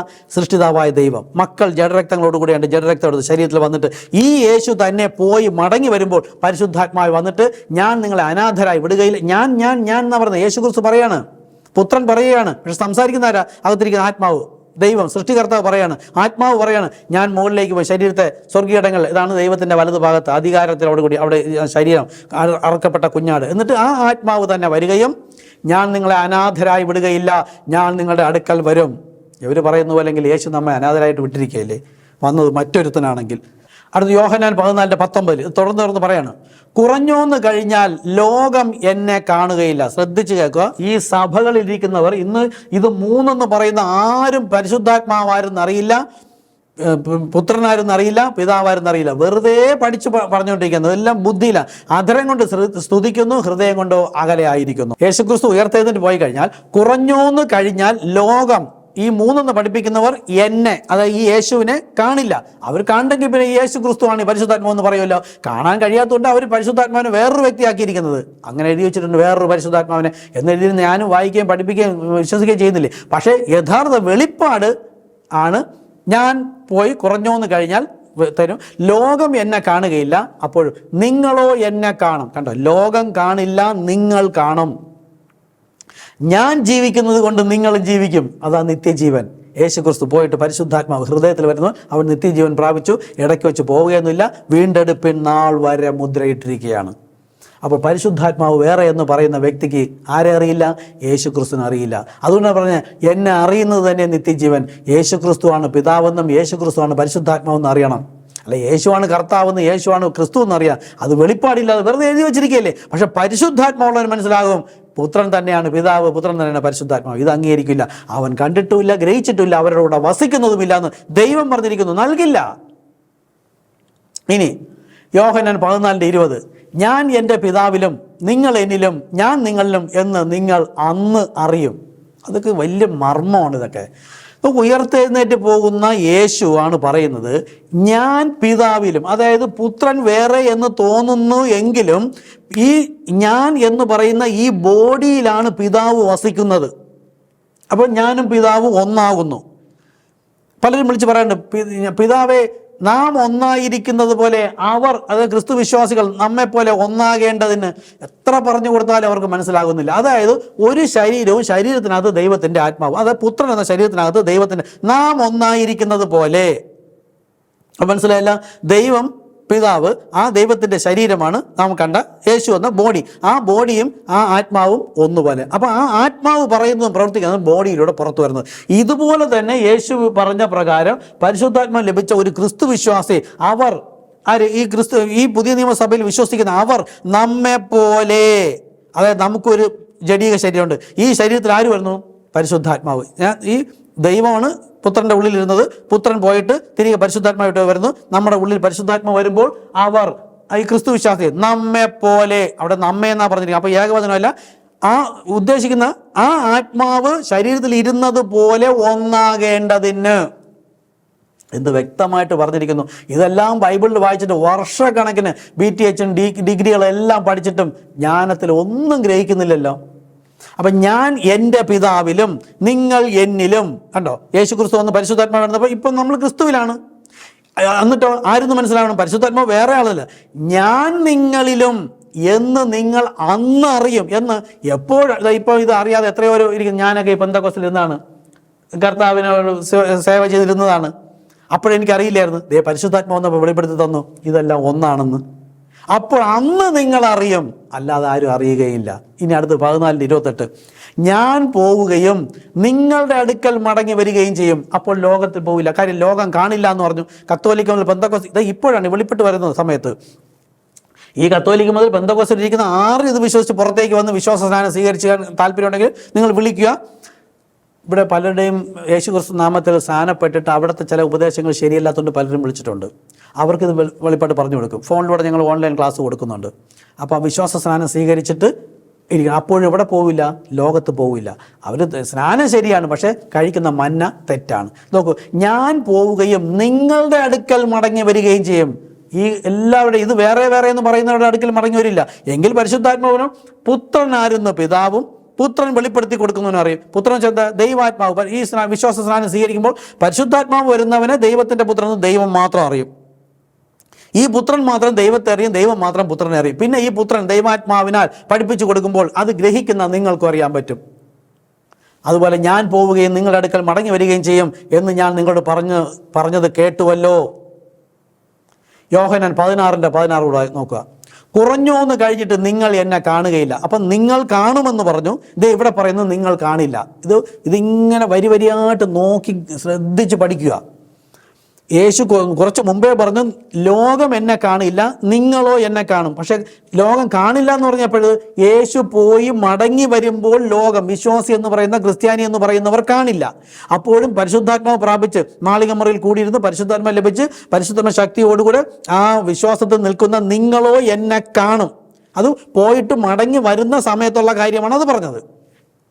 ഇനി 16 പറയുന്നത് ഇപ്പോൾ ഇവിടെ നിന്നിട്ട് പോകുന്ന കാര്യം, പോയി വരുന്ന കാര്യം മുമ്പ് പറഞ്ഞു. 16 കുറഞ്ഞോന്ന് കഴിഞ്ഞിട്ട് നിങ്ങൾ എന്നെ കാണുകയില്ല. നോക്ക്, പോയി മടങ്ങി വന്നാൽ നിങ്ങൾ കാണും, ലോകം കാണില്ല. ഇപ്പോൾ പറയുന്നത് ഞാൻ ഉയർത്തെഴുന്നേറ്റ് പോകാൻ പോവുകയാണ്, നിങ്ങൾ എന്നെ കാണില്ല. കാര്യം ശരീരമായിട്ട് മുകളിലേക്ക് പോവുകയാണ്. 10 ദിവസം കഴിഞ്ഞ് എന്താണെന്ന് അപ്പോഴറിയില്ല, കുറച്ച് ദിവസം കഴിഞ്ഞിട്ടേ വരുള്ളൂ. നിങ്ങൾ എന്നെ കാണുകയില്ല. പിന്നെയും കുറഞ്ഞോന്ന് കഴിഞ്ഞിട്ട് നിങ്ങൾ എന്നെ കാണും. എന്ത് കൃത്യമായിട്ട് ഇതൊക്കെ വായിച്ച് ഗ്രഹിക്കുന്ന സമയത്ത് കണ്ണ് നിറഞ്ഞു പോകും ദൈവാത്മാവിനാൽ. പക്ഷേ ഇത് നിങ്ങളിപ്പോൾ അനേകം പലർക്കും ഗ്രഹിക്കുന്നുണ്ടാവാം. കർത്താവേ സ്തോത്രം യേശുവേ എന്ന് പറയും. പക്ഷേ മുള്ളിനിടയിലും പാറപ്പുറത്തും വഴിയരികിലും വീഴുന്നല്ലോ അവിടെ തന്നെ ഇരിക്കും. പിന്നെ പോയി ചോദിക്കുന്നത് ഈ വെളിപ്പാട് ലഭിക്കാത്ത, അല്ലെങ്കിൽ പാസ് പറയും അതെ കറക്റ്റ് അവിടെ തന്നെ ഇരിക്കും. അത് ജീവൻ വയ്ക്കണമെങ്കിൽ അവളെ വിട്ട് പോരുക തന്നെ വേണം. ദൈവത്തിൻ്റെ ഒരു രീതിയാണ് സെപ്പറേഷൻ. അവിടെ ഇരുന്നാൽ ശരിയാകില്ല. അവിടുത്തെ വീണ്ടും ഈ തെറ്റായ മന്നയല്ലേ കഴിച്ചുകൊണ്ടിരിക്കുന്നത്. 1-2 നോക്കൂ, ഈ ബൈബിൾ മുഴുവനും ആത്മീകമായി മറ്റൊരു ബൈബിളാണ്. നിങ്ങളോടും പറയും സുവിശേഷം അവർ മറ്റൊരു ബൈബിൾ, മറ്റൊരു ക്രിസ്തു. അതൊന്നുമല്ല. ഇപ്പം തന്നെ നോക്കൂ, ഉയർത്തെഴുന്നേറ്റ് പോകുന്നതിന് മുമ്പേ വരുന്ന കാര്യം പറഞ്ഞിട്ട് നിങ്ങൾ കാണും, ലോകം കാണില്ല. ദേ പോകുന്ന സമയത്ത് പറഞ്ഞ് നിങ്ങൾ കാണില്ല, പിന്നെ കുറഞ്ഞു എന്ന് കഴിഞ്ഞ് ഞാൻ പോയി മടങ്ങി വന്ന് പരിശുദ്ധാത്മാവ് വന്ന് നിങ്ങൾ വരുമ്പോൾ പരിശുദ്ധാത്മ വെളിപ്പെടുത്തി തരും, അന്ന് നിങ്ങൾ കാണും, അപ്പോഴും ലോകം കാണുമെന്ന് പറയുന്നില്ല. ദേ പരിശുദ്ധാത്മാവ് വന്ന് ഞാനൊക്കെ പെന്തക്കോസ്തിരുന്ന് കർത്താവ് എനിക്ക് വെളിപ്പെടുത്തി തന്നു, കാണുന്നുണ്ട്, ഈ യേശു തന്നെയാണ് ഈ പറയുന്നതെന്നും അന്ന് കണ്ടു, ദേ പോയിട്ട് ഇന്ന് വന്നു, അത് യേശു ക്രിസ്തുവാണ്, അതാണ് പിതാവെന്ന് മനസ്സിലായി, ലോകത്തിന് കാണാൻ കഴിയുന്നില്ല എന്ന് സ്പഷ്ടമായി. ഇതാണ് ദൈവവചനം വെച്ചിട്ട് ന്യായം വിധിക്കുന്നത്. പുറത്ത് ഈ പണ്ഡിതന്മാർ പഠിപ്പിക്കുന്ന വെച്ചിട്ടൊന്നുമല്ല ന്യായം വിധിക്കുന്നത്, സഭകളെ വെച്ചിട്ടല്ല ന്യായം വിധിക്കുന്നത്. ഓരോ ഏതെങ്കിലും ഒരു സഭയാണെങ്കിൽ ആ സഭയെ വെച്ച് ദൈവം മറ്റെല്ലാ സഭയും ന്യായം വിധിക്കണ്ടേ? ദൈവം തൻ്റെ വചനം വെച്ചിട്ടാണ് ന്യായം വിധിക്കുന്നത്. ഈ അന്ത്യനാൾ ഇതുപോലെ ഞങ്ങൾ സഭയിലൊക്കെ ഇതിനേക്കാൾ ശക്തമായി നല്ല വ്യക്തമായാണ് പഠിപ്പിക്കുന്നത്. ഇതൊന്നും പറയാൻ പാടില്ല വാസ്തവത്തിൽ. കാര്യം മുത്തെടുത്ത് യോഗ്യതയില്ലാത്തവരുടെ മുമ്പിൽ ഇടരുന്ന. പക്ഷേ അന്ത്യനാളിൽ ദൈവം തൻ്റെ മർമ്മങ്ങൾ തുറന്നു തരുമെന്ന് പറഞ്ഞ് ഉൽപ്പത്തി മുതൽ വെളിപ്പാടുള്ള സകല മർമ്മം, ഈ ബൈബിളിനെ നമ്മൾ വായിക്കുമ്പോൾ വെളിപ്പാടിൻ്റെ ബൈബിളുണ്ട്, ആ വെളിപ്പാടാണ് ഭക്ഷിച്ചുകൊണ്ട് ദൈവം അവനെയാണ് വെളിപ്പാടിൽ കെട്ടപ്പെടുന്നത് കർത്താവ് അവനെ കൊണ്ട്. ബാക്കി 99% നോഹയുടെ കാലം പോലെ ഇവിടെ വീണ് കിടക്കുന്നവരാ. മത്തായി 28:20. അപ്പോൾ കുറഞ്ഞു വന്നു കഴിഞ്ഞാൽ നിങ്ങളെന്നെ കാണില്ല, വീണ്ടും കുറഞ്ഞു വന്നു കഴിഞ്ഞാൽ നിങ്ങളോ കാണും. ഓക്കെ, മത്തായി 28:20. പിതാവിൻ്റെയും പുത്രൻ്റെയും പരിശുദ്ധാത്മാവിൻ്റെയും നാമത്തിലെ സ്നാനം എന്ന് പറഞ്ഞ ശേഷം മത്തായി 28:20 യേശു പറയണേ, യേശുക്രിസ്തു പറയാണ്, ശ്രദ്ധിക്കണം, ഞാനോ ലോകാവസാനത്തോളം എല്ലാ നാളും നിങ്ങളുടെ കൂടെ ഉണ്ട് എന്ന് അരുളി ചെയ്തു. യേശുക്രിസ്തു ഉയർന്നിട്ട് ദൈവത്തിൻ്റെ വലതുഭാഗത്ത് എന്ന് പറഞ്ഞാൽ 2000 വർഷം അനാഥരല്ലേ? എല്ലാ നാളും നിങ്ങളുടെ കൂടെ ഉണ്ട്. പക്ഷെ വന്നപ്പോൾ മറ്റൊരു ഫോമിൽ പരിശുദ്ധാത്മാവായിട്ട് വന്നു. ഈ ആത്മാവാണ് ദൈവം എന്ന പരിശുദ്ധ ആത്മാവ്, അത് തന്നെയാണ് പരിശുദ്ധാത്മാവ്. ലോകം ഇതിനെ 3 പഠിപ്പിക്കുന്നത്. അപ്പോൾ യേശു ഒരു പ്രാർത്ഥിക്കാനായിട്ട് ഒരു കാര്യം മുൻപ് പറയാണ്. യേശു ജീവിച്ചിരിക്കുന്ന സമയത്ത്, അതായത് ഉയർത്തെഴുന്നേറ്റ് പോകുന്നതിന് മുമ്പ് യേശു പറയുന്നൊരു മർമ്മപ്രധാനമായ കാര്യമാണ്. ഇതിൻ്റെ മർമ്മം എന്താണെന്ന് പറഞ്ഞുതരാം. യോഹന്നാൻ 16:23 യേശു പറയാണ്, ശിഷ്യന്മാരോട് വിളിച്ചു വേർതിരിക്കപ്പെട്ടവരോട് മാത്രം, ബാക്കിയാർക്കും അറിയില്ല, ഇന്നും ഗ്രഹിച്ചിട്ടില്ല, അവരിത് പഠിക്കുന്നുണ്ട്. അന്ന് നിങ്ങൾ എന്നോട് ഒന്നും ചോദിക്കില്ല. അതായത് യേശു പ്രാർത്ഥനയെക്കുറിച്ചൊക്കെ പഠിപ്പിച്ച് വരുന്ന സമയത്ത് പറയാണ്, ഉയർത്തെഴുന്നേറ്റ് പോയതിന് ശേഷമുള്ള കാര്യം. അന്ന് നിങ്ങൾ, ഇതിനു മുമ്പ് എന്താ പറഞ്ഞത്? നിങ്ങൾ പുത്രൻ്റെ നാമത്തിൽ ചോദിപ്പിൻ എന്നൊക്കെയാണ് പറഞ്ഞത്. ഞാൻ പിതാവിനോട് അപേക്ഷിക്കും എന്ന് പറഞ്ഞു, അല്ലേ? ഇതാണ് യേശു പറഞ്ഞത്. ഇനി യേശു പോയി പരിശുദ്ധാത്മാവ് വന്നതിന് ശേഷം, അത് പുതിയ നിയമസഭയുടെ പരിശുദ്ധാത്മാവ് ലഭിച്ച വ്യക്തികളുടെ കാര്യമാണ് പറയുന്നത്. അന്ന് നിങ്ങൾ, ആ പരിശുദ്ധാത്മാവ് ലഭിച്ചവർ, നിങ്ങൾ എന്നോട് ഒന്നും ചോദിക്കുകയില്ല. ആമേൻ ആമേൻ, നിങ്ങൾ പിതാവിനോട് അപേക്ഷിക്കുന്നതൊക്കെയും അവൻ എൻ്റെ നാമത്തിൽ നിങ്ങൾക്ക് തരും. ഓക്കെ, പുത്രൻ്റെ നാമത്തിൽ പിതാവിനോട് അപേക്ഷിക്കുന്നതൊക്കെയും പിതാവ് എൻ്റെ നാമത്തിൽ തരും. അടുത്ത് നോക്കുക, 16:25.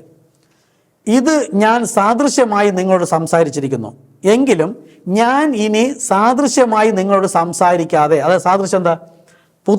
പുത്രൻ്റെ നാമത്തിൽ പിതാവിനോട് ചോദിക്കും, പിതാവ് നൽകും എൻ്റെ നാമത്തിൽ. ഇത് സാദൃശ്യം, 2 ഉണ്ട് സാദൃശ്യപ്പെടുത്താനായിട്ട്. പക്ഷേ ഇനി അടുത്തൊരു കാര്യം നോക്കുക, എങ്കിലും ഞാൻ ഇനി സാദൃശ്യമായി നിങ്ങളോട് സംസാരിക്കാതെ, ഇത് 2 സംസാരിക്കാതെ, പിതാവിനെ സംബന്ധിച്ച് സ്പഷ്ടമായി നിങ്ങളോട് അറിയിക്കുന്ന നാഴിക വരുന്നു. ഈ പിതാവ് വേറെയെന്നും പുത്രൻ വേറെയെന്നും പഠിപ്പിച്ചിരുന്നു. യേശു എന്ന ശരീരത്തിൽ നോക്കുമ്പോൾ പിതാവ് വേറെ എന്ന് അവർ പഠിപ്പിച്ചിരുന്നു. എന്നാൽ അതിൽ നിന്ന് പിതാവ് ആകർഷിച്ച് പുത്രൻ്റെ അടുക്കലേക്ക് വന്ന ശിഷ്യന്മാർ പറയാണ്, ഇനി ഞാൻ സാദൃശ്യം കൂടാതെ, ഞാനും പിതാവ് ഒന്നാണ്, ഞങ്ങൾ ഏകനല്ല, ഞാൻ അനാഥനല്ല എന്നൊക്കെ ഇന്നും ഈ 2 അവരതെല്ലാം കൊണ്ടുവരുന്നത് എന്തുകൊണ്ടാണ്? പരിശുദ്ധാത്മാവ് ലഭിക്കാത്തതുകൊണ്ട്. പരിശുദ്ധാത്മാവ് ലഭിച്ചാൽ മാത്രമേ അവർക്ക് വെളിപ്പെടുള്ളൂ. പിന്നെ സാദൃശ്യമായിട്ടല്ല അവർ സംസാരിക്കുന്നത്, സ്പഷ്ടമായി വ്യക്തി. ഞാനിപ്പോൾ പറയുന്നില്ലേ, ഈ പിതാവ് എന്ന യഹോവയായ ദൈവം തന്നെയാണ് യേശുക്രിസ്തു ശരീരത്തിൽ വന്നത്. അവൻ തന്നെയാണ് ശരീരം മുകളിലോട്ട് പോയിട്ട് ഞാൻ പോയി കുറഞ്ഞു വന്നു കഴിഞ്ഞാൽ ലോകാവസാനം നിങ്ങളോടുണ്ട്. സ്പഷ്ടമായി പറയുന്നു. അവർക്ക് ഗ്രഹിക്കില്ല. കാര്യം എന്താ? അവർ ജ്ഞാനത്തിൽ ആശ്രയിക്കുകയാണ്. ഈ 3 അക്ഷരത്തിൽ നോക്കുന്നു, അത് കൊല്ലുന്നു. പിതാവിനെ സംബന്ധിച്ച് സ്പഷ്ടമായി നിങ്ങളോട് അറിയിക്കുന്ന നാഴിക വരുന്നു. ആരാണ്? ഞാൻ അറിയിക്കുന്ന നാഴിക എന്നാണ് പറഞ്ഞത്. ഞാൻ ഇനി സാദൃശ്യമായി നിങ്ങളോട് സംസാരിക്കാതെ പിതാവിനെ കുറിച്ച് സ്പഷ്ടമായി നിങ്ങളോട് അറിയിക്കുന്ന നാഴിക വരുന്നു. ആരാ അറിയിക്കുന്നത്? പരിശുദ്ധാത്മാവാണ്, സകല സത്യത്തിലും. ഇതെല്ലാം 2-3 പറഞ്ഞിരിക്കുന്നു. പക്ഷേ ഇതിൻ്റെ എക്സാക്റ്റ് വെളിപ്പാട് സകല സത്യത്തിലും വെളിപ്പെടുത്തുന്നത് പരിശുദ്ധാത്മാവാണ്. അന്നും ആരറിയിക്കും? ഞാൻ അറിയിക്കുന്ന നാഴിക എന്ന ഈ പരിശുദ്ധാത്മാവ് ഞാൻ തന്നെ. ഇതുപോലെ ഓരോ വചനത്തിൻ്റെ ഉള്ളിൽ മർമ്മം നിഗൂഢമായ രഹസ്യങ്ങൾ കിടക്കുകയാണ്. ഞാനിപ്പോൾ സിമ്പിളായി പറഞ്ഞു തന്നു. ഇത് ആദ്യമായി ഗ്രഹിക്കുകയും കേൾക്കുകയും അതിൽ ഉറക്കുകയും ചെയ്യുന്നവരുടെ ആത്മദാഹം എനിക്ക് മനസ്സിലാകും. അവരവിടെ അടങ്ങിയിരിക്കുകയും ചെയ്യരുത്, പാറപ്പുറത്ത് വീഴുന്നതാവുകയും ചെയ്യരുത്. അപ്പം സ്പഷ്ടമായി സംസാരിക്കുന്നപ്പോഴാണ് പരിശുദ്ധാത്മാവ് അവൻ നിങ്ങളെ സകല സത്യത്തിലും വഴി നടത്തും. അത് ഞാൻ തന്നെ പറയുന്ന പറയുന്നത്. ഇനി യോഹന്നാൻ 16:26 ഇതേ ഒരു മർമ്മം പറയണേ. എല്ലാം വായിച്ച് പഠിപ്പിക്കുന്നുണ്ട്, സത്യം ഗ്രഹിക്കുന്നു നോക്കുക. അന്ന് പരിശുദ്ധന്മാർ വരുന്ന സമയത്ത് ആത്മാവിൽ വഴി നടത്തുമ്പോൾ നിങ്ങൾ എൻ്റെ നാമത്തിൽ അപേക്ഷിക്കും, ഞാൻ നിങ്ങൾക്ക് വേണ്ടി പിതാവിനോട് അപേക്ഷിക്കും എന്ന് ഞാൻ പറയുന്നില്ല. ഒന്ന് ആലോചിച്ച് നോക്ക്, വല്ലതും പിടികിട്ടണ. യേശു ആദ്യം പറഞ്ഞു നിങ്ങൾ എൻ്റെ നാമത്തിൽ പിതാവിനോട് അപേക്ഷിക്കുമ്പോൾ, അപ്പോൾ പിതാവിനോട് അപേക്ഷിച്ചിട്ട് പിതാവിനോട് പറയും, നൽകാൻ പറയും, പിതാവ് എൻ്റെ നാമത്തിൽ തരും. അപ്പോൾ അവിടെ മധ്യസ്ഥനായിട്ട് യേശു ക്രിസ്തു നിന്ന് പറയുമെന്നാണ് ഇവിടെ പറയുന്നത്. എന്നാൽ പരിശുദ്ധാത്മാവ് വരുന്ന നാളിൽ നിങ്ങൾ എൻ്റെ നാമത്തിൽ അപേക്ഷിക്കുമ്പോൾ ഞാൻ അവിടെ ഇരുന്നു കൊണ്ട് കർത്താവേ കൊടുക്കണം എന്ന് പറയില്ല. കാര്യം എന്താ? ഞാനാണ് നിങ്ങളുടെ ഇരിക്കുന്നത്. അപ്പോഴേക്കും ഞാനും പിതാവും ഒന്ന്. ഈ പരിശുദ്ധാത്മാവ് എന്ന് പറയുന്നത് ആരെന്നും പിതാവാരെന്നും പുത്രനാരെന്നും നിങ്ങൾക്ക് വെളിപ്പെടുത്തി തരുമ്പോൾ പിന്നെ ഇനി പുത്രൻ അവിടെ ഇരുന്ന് പറയുമെന്ന് പറയില്ല. കണ്ടോ എത്ര സ്പഷ്ടമായി വചനം പറഞ്ഞിരിക്കുന്നു. കർത്താവേ, ഒരു പണ്ഡിതനും പറയാൻ പറ്റില്ല. ഞാൻ അവിടേക്ക് ഇരുന്നതാ, ഇതെല്ലാം ശുശ്രൂഷിച്ചിട്ടിരുന്നതാ. ഇവിടെ നോക്കൂ, വേറെ ഒരു കാര്യം പറയാം. ദാവീദും പരിശുദ്ധാത്മാവിലായിട്ട കർത്താവിനോട് പറയാം, അവനോ പരിശുദ്ധാത്മാവ് നിറഞ്ഞവനായി. നിങ്ങളും പരിശുദ്ധാത്മാവ് പ്രാപിച്ചാലേ ഇത് മനസ്സിലാവുള്ളൂ. സ്വർഗത്തിലേക്ക് ഉറ്റുനോക്കി അവിടെ എന്താ കണ്ടത്? ദൈവത്തെയും കണ്ട് മനുഷ്യപുത്രനെയും കണ്ടെന്ന് അവർ പറയുന്നത്. എന്തൊക്കെയാണ് കണ്ട് ശ്രദ്ധിച്ചു നോക്കുക. ദൈവമഹത്വം കണ്ടു, ദൈവത്തെ കണ്ടില്ല. ദൈവമഹത്വം, അതായത് സ്വർഗത്തിലേക്ക് നോക്കിയപ്പോൾ ദൈവസിംഹാസനത്തിലെ തേജസ് അവർ കണ്ടു. ആരുടേതൊന്നും കാണുന്നില്ല. ദൈവത്തിൻ്റെ മഹത്വം അവർ കണ്ടു, തേജസ് കണ്ടു. അടുത്തോ, ദൈവത്തിൻ്റെ ആ കണ്ട തേജസ് എന്ന മഹത്വം അതിൻ്റെ വലതു ഭാഗത്ത് യേശുവിനെ കണ്ടു. അവിടെ തേജസ്സോടുകൂടി കണ്ട കർത്താവിൻ്റെ സ്ഥാനത്ത് ദൈവ മഹത്വം കണ്ട ആ മഹത്വത്തിൻ്റെ ഉള്ളിൽ നിൽക്കുന്നവൻ യേശു. വലതു ഭാഗമെന്ന് പറഞ്ഞത് അവൻ അധികാരത്തിൽ തിരികെ കരേറി ദൈവത്തോടുള്ള സമത്വം മുറുകെ പിടിക്കാതെ വേഷത്തിൽ മനുഷ്യനായി വന്ന് വിളങ്ങി തിരികെ അവൻ ആ രാജകീയ സിംഹാസനത്തിലേക്ക് പോയി നിൽക്കുന്നതാണ്. വലതു ഭാഗമെന്ന് പറഞ്ഞാൽ അധികാരം. അവൻ തിരികെ അധികാരത്തിൽ കരേറി. ഈ ബൈബിൾ കോളേജിലൂടെ പഠിച്ച ഈ പുരോഹിത വർഗം മുഴുവൻ ആത്മക്കണ്ണ് അടഞ്ഞു പോയതാണ്. ക്രൂശിലെ കള്ളനുണ്ടായിരുന്ന വെളിപ്പാട് പോലും ഇന്നത്തെ സഭാ പുരോഹിതന്മാരെ, നിങ്ങളോട് ഞാൻ പറയുന്നു, ന്യായവിധിക്കായി പറയുന്നു, ക്രൂശിലെ കള്ളനുണ്ടായ വെളിപ്പാട് പോലും നിങ്ങൾക്കില്ല. അവരുടെ കീഴിലിരിക്കുന്ന വിശ്വാസികളെ, നിങ്ങൾ ദൈവവചനത്തോടൊപ്പം നിൽക്കുക. നിങ്ങളെ തകർക്കുന്ന ആട്ടിൻ തോലിട്ട ചെന്നായ്ക്കളുടെ ഇടയിലല്ല നിൽക്കുവാനുള്ളത്. ആ ക്രൂശിലെ കള്ളം പറഞ്ഞ കാര്യമാണ് ഇവിടെ സംഭവിച്ചത്. ആ ക്രൂശിലെ കള്ളം പറഞ്ഞ് ഈ രാജ്യത്വം പ്രാപിക്കുമ്പോൾ ഞാൻ ആരാണെന്ന് തിരിച്ചറിഞ്ഞു. അതുപോലെയാണ് അവിടെ പറയുന്നത്, ദൈവത്തിൻ്റെ വലതുഭാഗത്ത് യേശു നിൽക്കുന്നതുകൊണ്ട് ഒരുവനെ അവിടെ ഉള്ളൂ. ആ ദൈവമഹത്വത്തിന് ഉള്ളിൽ കണ്ടത് യേശു ക്രിസ്തു എന്ന മരണത്തിനായി തന്നെയാണ് അങ്ങനെ പറഞ്ഞിരിക്കുന്നത്. കർത്താവിൻ്റെ വരവ് ഏറ്റവും ആസന്നമായി. പരിശുദ്ധാത്മാവിലായിട്ടല്ലാതെ ഇവയെ ഗ്രഹിക്കില്ല. ഇന്നത്തെ ക്രിസ്ത്യാനികൾ എന്ന് പറയുന്നവർ എന്ത് മനസ്സിലാക്കിയിട്ടാണ് ഇത് പറയുന്നത്? നമ്മൾ അപമാനിക്കാനായിട്ട് ഇതെല്ലാം പറയുമ്പോൾ മൂന്നാക്കാൻ അവരെടുക്കുന്നതാണ്. അപ്പോസ്തല പ്രവൃത്തിയിൽ 20:28 നിങ്ങളെ തന്നെയും താൻ സ്വന്തം രക്തത്താൽ സമ്പാദിച്ചിരിക്കുന്ന ദൈവത്തിന്റെ സഭയെ മേപ്പാൻ പരിശുദ്ധാത്മാവ് നിങ്ങളെ അധ്യക്ഷരാക്കി വച്ച ആട്ടിൻകൂട്ടം മുഴുവനെയും സൂക്ഷിച്ചുകൊള്ളുവേൻ. ഒരു മർമ്മപ്രധാന ഭയങ്കര ആ സമയത്തെ പറയുകയാണ്. അതായത് കർത്താവ് യേശു ക്രിസ്തു നമ്മൾ സ്ഥാനപ്പെട്ട് പരിശുദ്ധാത്മ ലഭിച്ചവരെ മാത്രമാണ്, അവകാശപ്പെടുന്നവരല്ല. സൂക്ഷിച്ചുകൊള്ളുവേൻ. ഞാൻ പോയ ശേഷം അപ്പോസ്തലന്മാർ പറയാണ്, ആട്ടിൻകൂട്ടത്തെ ആദരിക്കാത്ത കൊടിയ ചെന്നായ്ക്കൾ നിങ്ങളുടെ ഇടയിൽ കടക്കും എന്ന് ഞാൻ അറിയുന്നു. അപ്പോസ്തല പ്രവൃത്തി 4:17-18 മുതൽ തന്ന യേശുക്രിസ്തു നാമ സ്നാനത്തിൽ നിഷേധിക്കുന്നവർ മുഴുവനും ആട്ടിൻ തോലിട്ട ചെന്നായ്ക്കളാണ് ഈ മഹാപുരോഹിത വർഗം. അടുത്ത് ഗലാത്യർ 1:6 ക്രിസ്തുവിന്റെ കൃപയാൽ നിങ്ങളെ വിളിച്ചവനെ വിട്ട് നിങ്ങൾ ഇത്ര വേഗത്തിൽ വേറൊരു സുവിശേഷത്തിലേക്ക് മറയുന്നത് കൊണ്ട് ഞാൻ ആശ്ചര്യപ്പെടുന്നു. അത് വേറൊരു സുവിശേഷം എന്നല്ല, ചിലർ നിങ്ങളെ കലക്കി ക്രിസ്തുവിന്റെ സുവിശേഷം മറച്ചു കളയുവാൻ ഇച്ഛിക്കുന്നു എന്നത്രേ. ഞങ്ങൾ മുൻ പറഞ്ഞതുപോലെ ഞാൻ ഇപ്പോൾ പിന്നെയും പറയുന്നു. ഞങ്ങൾ അപ്പോസ്തലന്മാർ മുൻ പറഞ്ഞതുപോലെ ഞാൻ അതിനെ ഉറപ്പിക്കുകയാണ്, പിന്നെയും പറയുന്നു, നിങ്ങൾ കൈക്കണ്ട സുവിശേഷത്തിന് വിപരീതമായി ആരെങ്കിലും നിങ്ങളുടെ സുവിശേഷം അറിയിച്ചാൽ അവൻ ശപിക്കപ്പെട്ടവൻ. കർത്താവ് യേശു ക്രിസ്തു നാമത്തിൽ സ്നാനം വേണ്ട എന്ന് പറയുന്ന മഹാപുരോഹിതന്മാരെ, നിങ്ങളെ നോക്കി വചനം ദൈവം പറയുന്നു, നിങ്ങൾ ശപിക്കപ്പെട്ടവർ എന്ന്. ദൈവവചനം ഇതെടുത്ത് പഠിപ്പിക്കാതാണ് എൻ്റെ ദൗത്യം. യേശു തന്നെ ക്രിസ്തു, അതായത് പുത്രൻ തന്നെ പരിശുദ്ധാത്മാവ് എന്ന് വിശ്വസിക്കുന്നവൻ മാത്രമാണ് ദൈവത്തിൽ നിന്നുള്ളവൻ. പുത്രൻ വേറെ പരിശുദ്ധാത്മാവ് എന്ന് വേറെ ഇത് പഠിപ്പിക്കുന്നവൻ എതിർ ക്രിസ്തു. നിങ്ങൾക്ക് എങ്ങനെ അവിടെ അടങ്ങിയിരിക്കാൻ കഴിയും? ദൈവത്തിൻ്റെ വചനത്തോടൊപ്പം ഇരിക്കുക. ഇന്നും എത്ര തന്നെ ദൂരെ ആയിരുന്നാലും ഇതുപോലെ ദൈവത്തിൻ്റെ വെളിപ്പാടുകൾ പറയുന്നവരുണ്ടെങ്കിൽ നിങ്ങൾക്ക് അവിടെ നിൽക്കാം. അതല്ല നിങ്ങളുടെ സഭ മുഴുവനായി മാറി ഇതേ വെളിപ്പാട് പഠിപ്പിക്കുന്നെങ്കിൽ നിങ്ങൾക്ക് അവിടെ നിൽക്കുക. ഇല്ലെങ്കിൽ എത്ര തന്നെ ദൂരെ ആയാലും സത്യം നിങ്ങൾ കണ്ടെത്തുക തന്നെ വേണം. അപ്പോൾ ഇതുവരെയും പറഞ്ഞ വചനങ്ങൾ നിങ്ങൾ ബൈബിളുമായി എടുത്ത് പരിശോധിക്കുക, കർത്താവിനോട് പ്രാർത്ഥിക്കുക, ആ ദൈവവചനത്തോട് ചേർന്ന് പോവുക. എൻ്റെ വാട്സപ്പ് നമ്പർ 9809150386. കർത്താവ് നിങ്ങളെ സഹായിക്കട്ടെ. എന്തെങ്കിലും കൂടുതൽ അറിയാനുള്ളവർ വിളിക്കുക, കൂടുതൽ കാര്യങ്ങൾ പറഞ്ഞു തരാം. Thank you. കർത്താവ് അനുഗ്രഹിക്കട്ടെ. ആമേൻ.